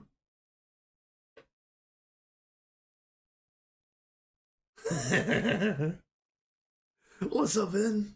What's up, my dude? Yep.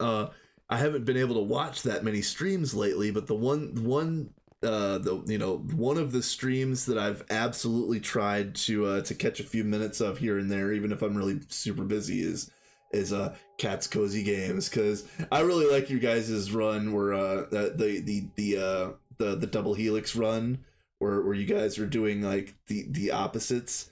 And I don't remember exactly what you were doing, but I remember jumping in one day, and it was funny because Vin was lamenting to Kat about like a lot of the stuff that she had been doing in the background to make magic and bees a lot easier, and then Kat was lamenting to Vin about all of the stuff that Vin normally does to make machinery and automation that much easier. And it was just like, yeah, you know, it's kind of cool to see each other's point of view. And I know that was the goal for the playthrough, but it's really kind of neat to see how like the sausage being made, so to speak. It's very neat. Yeah, exactly. uh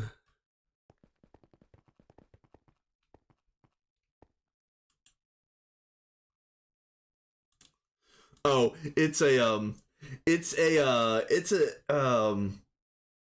a saying where, like, you know, it kind of it kind of means like seeing the process behind something is not always the greatest thing. No, no, it's an old phrase. It's definitely an older phrase. Let's see.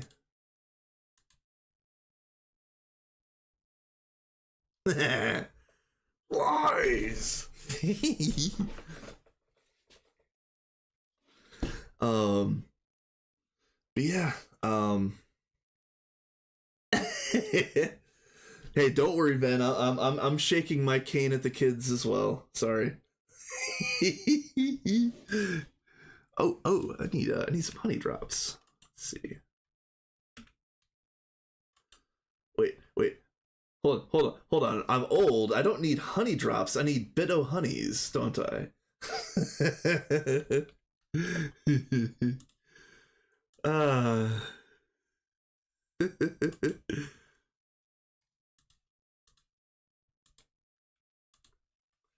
Let's see. All right, so we're doing pretty good. So we just need we need this Lapatron first, but we need all of these traits over here in the inactive side. So this one's doing all right. This is good because we've got the Lapatron on the active side. Okay.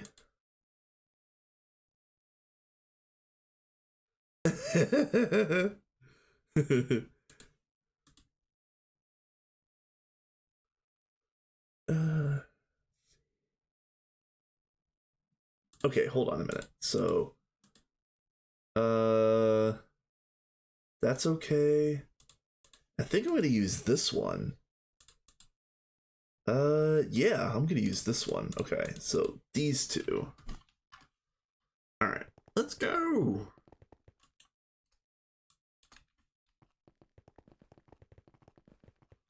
All right.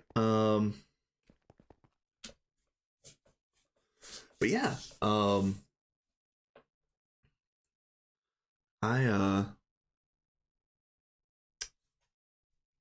I'm gonna do bees here, and then when I'm done with the stream, however long it goes, because I don't know, I don't really have a time limit, but I do need to go eat something eventually. Um, Whenever I'm done here, I'm gonna actually load up the Dwarven Stronghold run, and I'm going to start pushing bees there. Specifically, I'm going to build this world accelerator setup thing over there on the Dwarven run, so that I can start really pushing bees on there as well. Um, because I think, I've turned into Beastum. I've definitely turned into Beastum.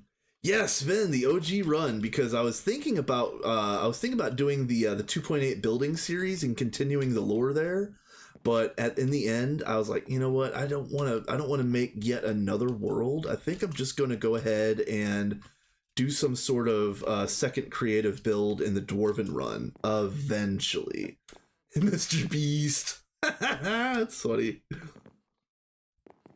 I'm gonna give away a whole bunch of stuff, but the only thing that I give away is live bees. Ha ha ha.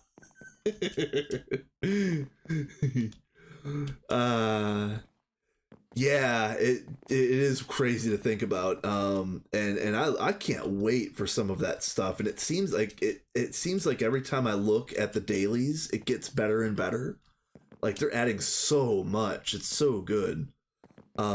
But also at the same time, like I I wanted to get back to my old builds. Like I wanted to, I want to get back to the OG builds that I was doing with all of the new stuff that I know about, like World Edit and all of the other like palette combinations that I've tried.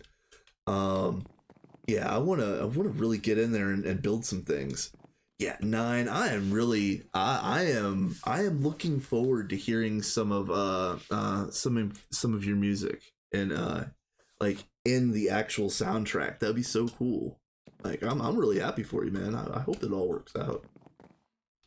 Um, I know that I know you've made quite a few different things over the time, and I think maybe I don't remember the names of basically anything, but I really liked I think you called it Flora, one of those commissions that Time got you for.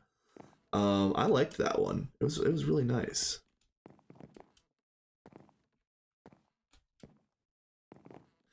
So I so Netherite line. So I was listening to Adidia the other day, and he said something to the effect of that Netherite line is going to be required because from Naquata coils up, you're gonna have to use Netherite foil instead of mica foil for the actual like coil blocks, and I thought that was kind of interesting. I thought that was kind of an interesting change because I think they said Netherite line is LUV coated. Um, so that's gonna be interesting. Oh yeah, John. Yeah, there's no 280. There's only 230. Yeah, I'm still jealous because John has the old Blockgate Vishroom wizard confetti thing that he could do, but John's not a cheater, so he's not going to do that. Um, but I was the biggest fan of wizard confetti. Let me tell you.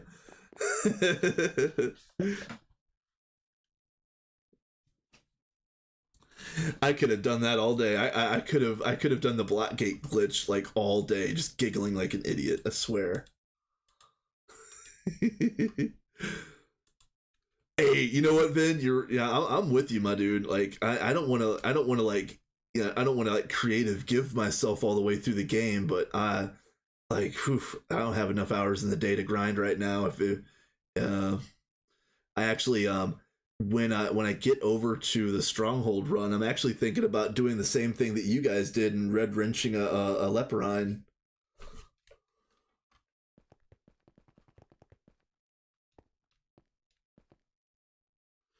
Someone told me a tin ingot would work in the ore finder. Is that true? Ooh, I don't know if that's true or not. Actually, I don't know if that's legit. Izo. And yeah, leperine is so nice. It's the best way to get the silky wisps or whatever they're called. And I missed it. I missed the window for leperine by like what 2 days. Because I didn't ask. Um, yeah,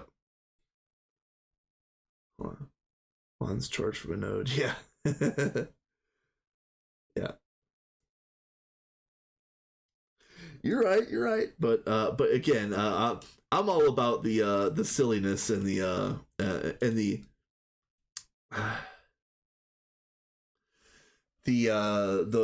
wizard confetti was such a uh unintended and potentially game breaking glitch, but I loved it. I loved it. Let's see. This is still good on page 2. Okay. Wait. Yeah. Actually, hold on a minute. Let me go back here. uh, uh, so 9. I don't know if you remember this, but in 2.3 and earlier, if you used a block gate and you put a Vishroom in front of it, you could basically hold like right click on the block gate itself, I think, and it would just constantly spit out like aspect uh uh let's see, who did I think maybe the very first time I saw that was on one of Zyr's streams. I don't know if he's got a clip of that or not. But if there was a clip of it, it's worth seeking out. It's hilarious. Okay, I'm getting somewhere finally. This one looks really good. And that's perfect. Yeah, threefold was the one that probably was the one that showed everybody. I know I saw it from Zyre. Okay, so yeah, this is Lapatron Essentia, and this is Lapatron. No, Essential Lapatron. No, this is fine. This is fine. Everything is fine. Boop. I should get the parents of the perfect bee from this breeding.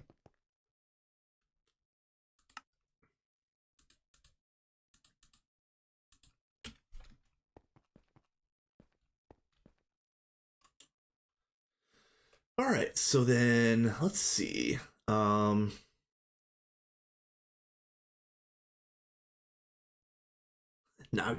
yeah. Yeah, my the Dwarven Stronghold run is still currently on 2.6.1, but that's only because I didn't want to I appreciate the hosting. I think I'm going to wait to upgrade that world until 2.8 comes out, or maybe even 2.8.1, because I'm just trying not to be a bother, more or less. Let's see, this and this. What do we got? All right. All right. Slow progress on the stats, but we're getting there. Oh, Essentias. Boo. All right. Lapatron, and this is the OG. No, it's not. Lapatron Essentia. This is Lapatron Essentia. Okay. We're going to go ahead and do these two, even though this might reintroduce the flammable. These aren't what I'm looking for, and I should have waited to throw away all the other ones.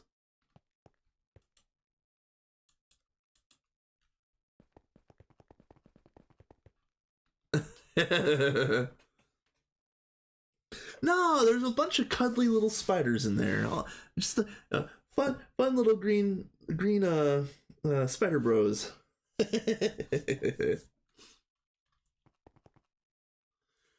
Just a bunch of fun 8-armed hugs. Come on.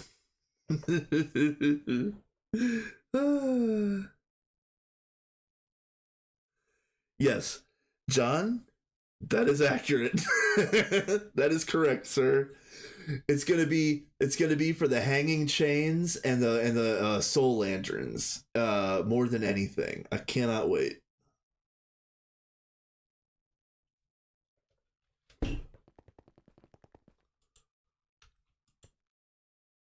All right, yes, that worked out. So I've got Lapatron bees. I think these are probably all gonna be crossbreeds. Yes, that's fine.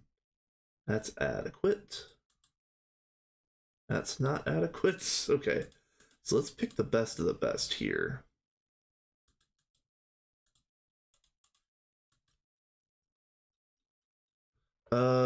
Oof.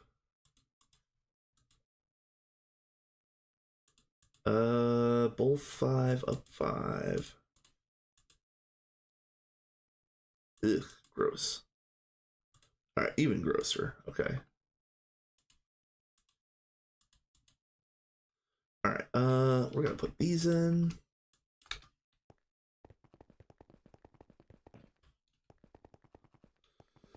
All right, what's next? So if I get these Lapatron bees, let's get rid of you.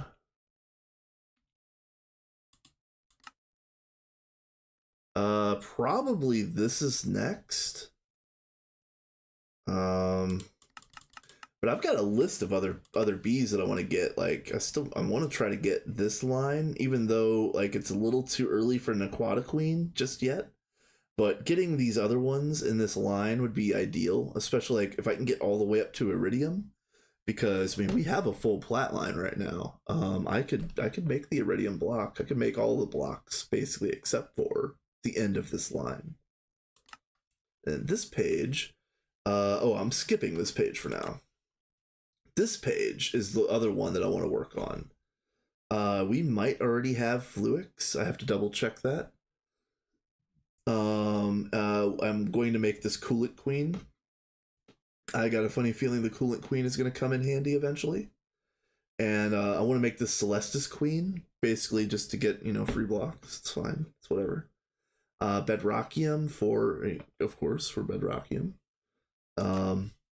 Wither for the crushed Nether Star ore dust.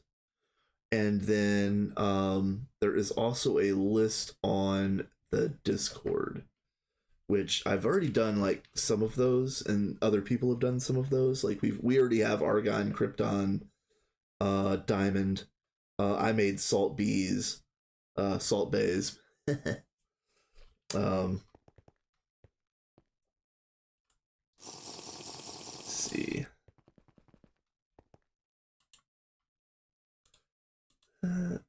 Labotron, Essentia. All right. Hopefully these are the parents. Ugh, this sucks. So I'm still not able to get these production stats on there. All right, so this is probably the one that I'm going to use because it's got the blinding on both sides, and I'll worry about the rest later. This is fine except for this. Okay.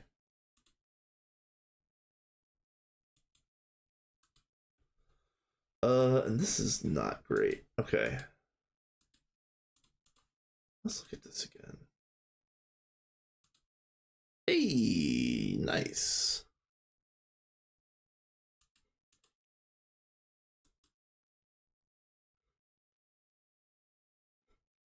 Very nice, Izo. Are you so I'm assuming you're posting that to YouTube when you're done, right? I'm assuming, of course, but you'll have to if I'm not around when you drop that, throw me a ping somewhere because I would like to see it.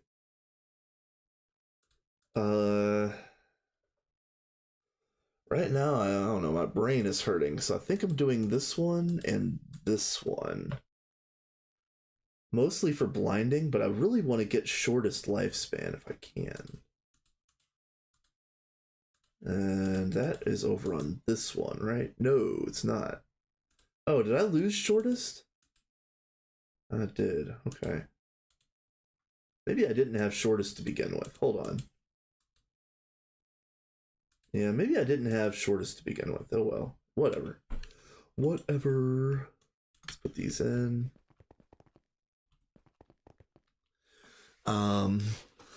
But yeah, I feel your pain, Izo, if I'm not lazy. So I'm currently reading pieces of a poor man's audiobook for a story that I started writing called Albert Huberdinkle.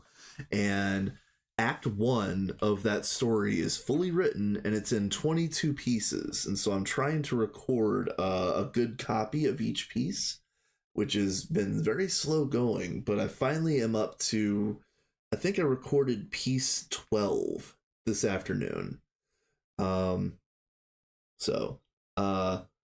mean, the story it's not like world breaking. It's not going to be like the greatest of all time type story, but I'm having fun doing it, and this is kind of giving me a little bit of practice doing that for when I potentially do some readings for some other stories that I've got.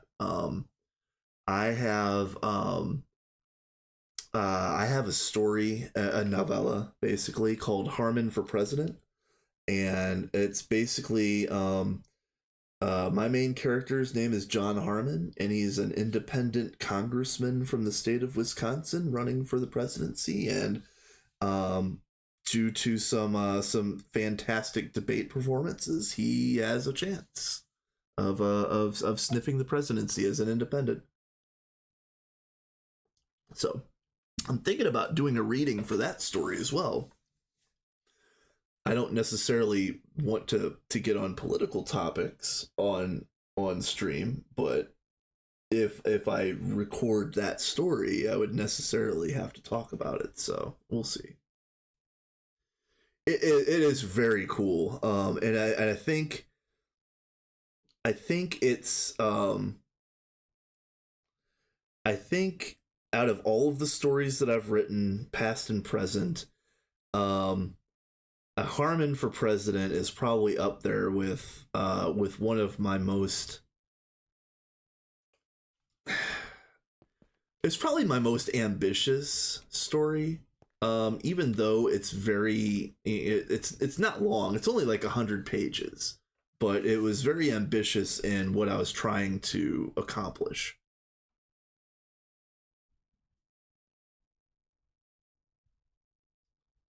Like to have a coherent debate between a Democrat, a Republican, and an independent from the perspective of the independent was pretty interesting.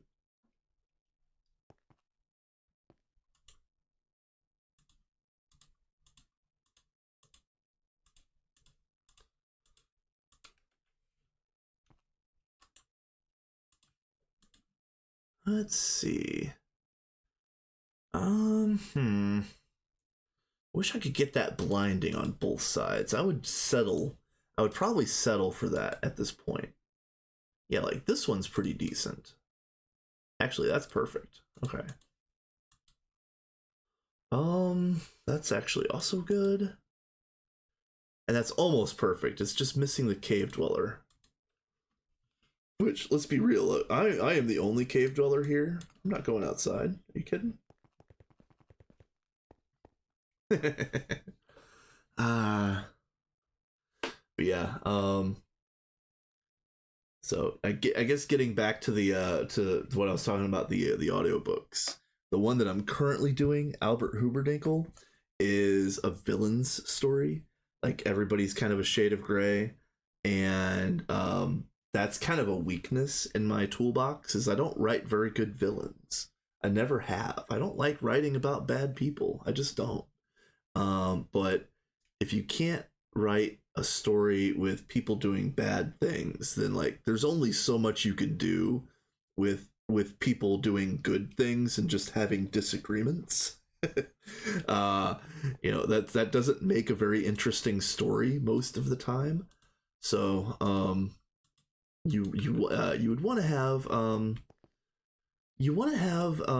antagonists that are foils for your main character, and you want your antagonists to challenge your main characters in ways that they can't just brush off. Like they have to make a conscious specific choice to be a certain way because of the actions of the villain. And um I think that makes the story better, even though it's like a binary choice where maybe like a certain choice would close off other things, or something like that. Trying to be vague, of course, but yeah. Uh the my titular character, Albert Huberdinkle, is going to be called, among other things, a terrorist by the powers that be in that particular world, and uh, it's just going to kind of just go off the rails and keep escalating until, I don't know, some certain point where again things couldn't get any worse for any of the characters without something serious happening, or some sort of like point of no return being passed. So I don't know what that is, and I'm just kind of writing and seeing how it goes. It's been a lot of fun, especially right at the very beginning. It was wild. Oh, this is good. Oh, so close. All right, this is good. And this is good. Okay. All right. I think we're going to settle for this.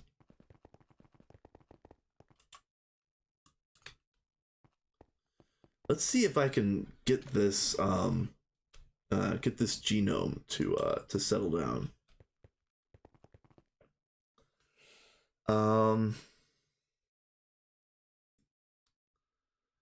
Let's see. I guess while I'm on the subject of novels or stories, the other one that I might read later is my novel. It's called Risen Fallen, like Risen, comma Fallen, and it is it's a weird one. Let me be real. Like I wrote it. Oh, I wrote it almost at a YA level as far as like the grammar and the situations are concerned. But it's meant to be much, you know, like much deeper, but understated. I don't know if that even makes any sense at this point. Uh, I don't know if I'm going to do a reading for that one because, quite frankly, at this moment, I don't know if it's I might have to do some major edits on that particular story. I don't quite know yet. I need to hire some beta readers to go through that one and to tell me mostly is anything out of bounds or out of pocket or anything like that. And I need some honest reviews. Like I can't.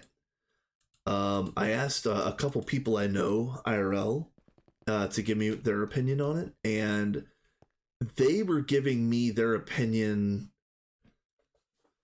How do I want to say this?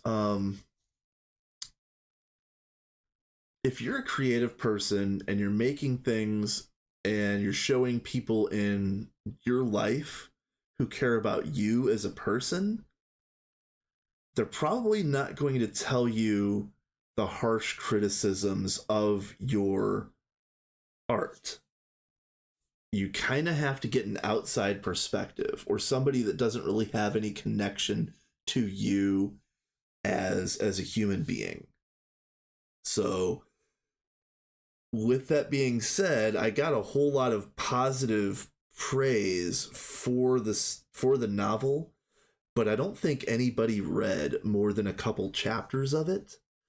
And I was getting that positive praise from people who are like my friends and family, and I wasn't going to get like an honest read.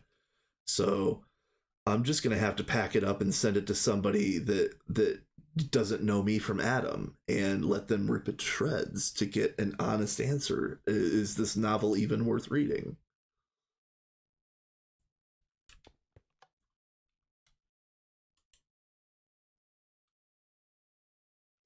So that's kind of where I'm at on that one. And there's a lot of situations that are like dripping with innuendo, which is again part of the genre, part of the story specifically, but I don't know, not necessarily the greatest the greatest thing to read out loud, especially if I'm like trying to poorly do you know, like women's voices specifically. um I don't know. I just don't. I think I might be out of pocket with some of that stuff, but the story is what it is.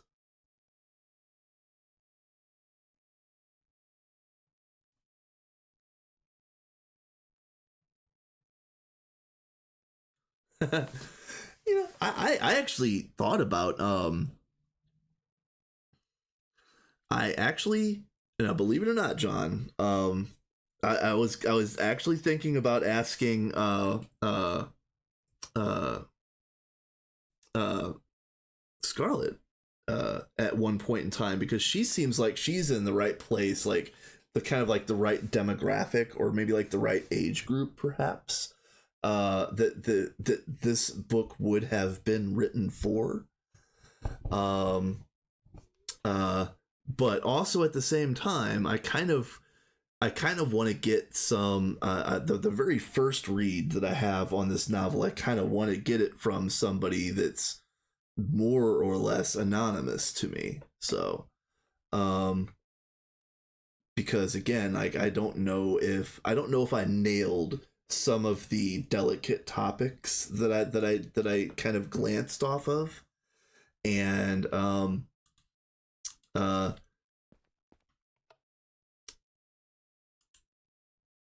I think so. I think this kind of get would get taken the wrong way, perhaps by some people. But I've been thinking I might just need to hire a beta reader to do kind of like a sensitivity reading of the novel and let me know if there is anything that's just out of pocket or um has some unintended negative connotations that maybe I don't see.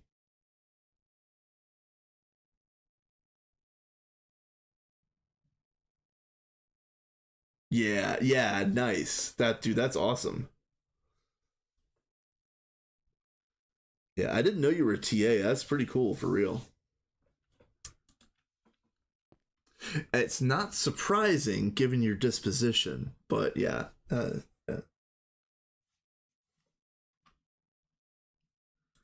Um, but yeah, I really want to get that novel moving. And actually, I missed it. You guys, I even knew it, and I streamed that day, and I didn't even say it out loud during the stream that that the anniversary of my novel just passed. So, uh, the novel started as a writing prompt, and it was, "You are stuck in a Groundhog's Day until you can get your soulmate to fall in love with you." And that day, the Groundhog's Day, was April 9th, 2013, which was also the same day I started writing the book IRL. And so, yeah, from April 9th, 2013 till mid February of 2021 was the final sentence of the first rough draft, which, by the way, you guys, I freaking nailed it. I don't know what anybody is going to say about like the middle of the book or the intervening chapters, but I nailed the ending. It's fantastic. I trying not to pump myself up too much, but like the only reason why I'm still even thinking about getting this book published is because the ending is just chef's kiss, 11 out of 10.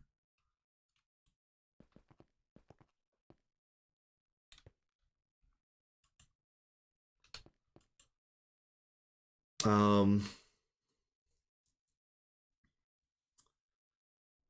Yeah, I got some. I do have some other stuff that I want to do, and then in addition to that, I've got a whole bunch of short stories that I might want to do readings for at some point in time. Um, but first things first, I want to get this Act One of Albert Huberdenkl read, and then I'm going to see if I can read the entirety of Harmon for President. Um, which again, that might be difficult because I would have to do quite a few different voices, and I don't know. It would be pretty difficult to do some of the debate scenes in that novella. But I'm going to try to do it anyway because if I can get through Harmon for President, I could probably also read my book or like do like the poor man's audiobook. I'd probably also need to get a better microphone setup. Um, which my microphone setup is adequate for streaming, but I need to get one of those like the screens that you put in front of the microphone that kind of like uh deadens like the pops, like the those types of like if you do that hard enough it'll clip a little bit. um I need to get one of those things. I don't even know what they're called, to be honest with you. But yeah, whatever that thing is, I need one.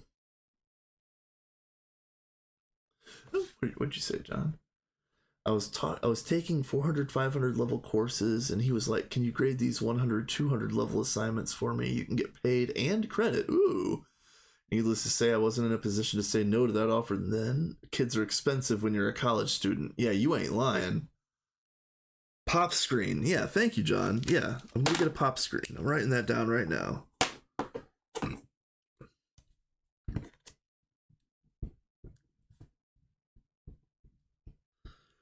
But yeah, I honestly, like, realistically speaking, I should get a pop screen before I do any more recording. But I'm going to finish this recording of Albert Hooverdinkle as it is, and then maybe later I'll redo it and do a better version. Because I'll tell you what, I've already re-listened to some of the pieces that I've already recorded, and yeah, the first two pieces are pretty rough, and I might want to consider just re-recording those straight up.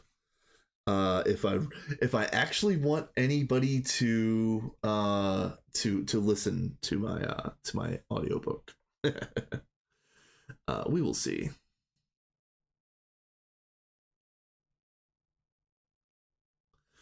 Yes, John, you are a wizened sage.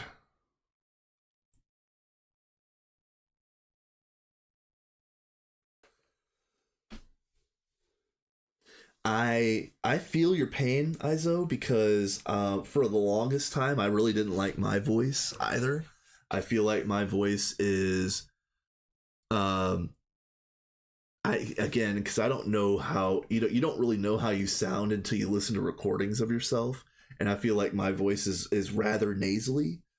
And I don't really know. I haven't done any voice training or anything like that, so like any kind of affectations that I put on are just like, very scuffed. But I don't feel like I've got that great of a voice.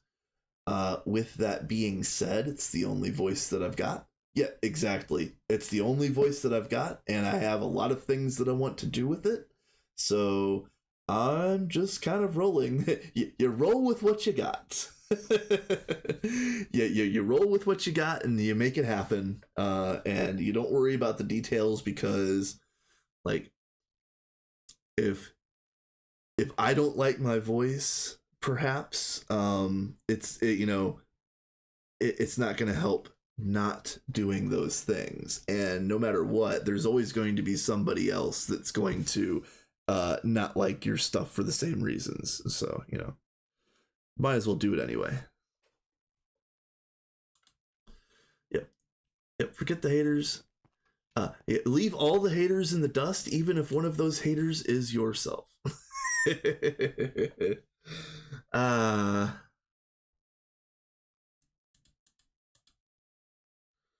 oh yeah, and I can get let's see, let me dump you right here, and I'm gonna keep these Essentia drones on me in here.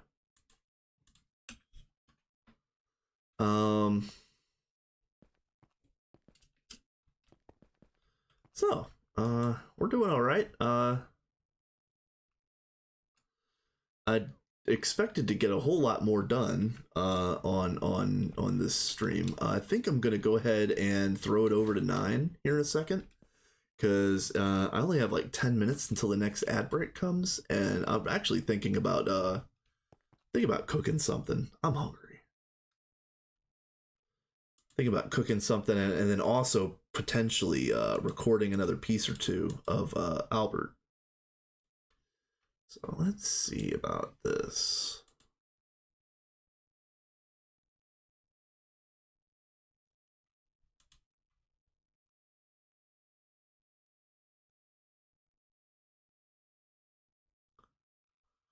All right, and then yeah, I think we're just gonna go ahead and raid 9. Why are sausage patties so good? Because they have all the flavors in them. They are flavor containers.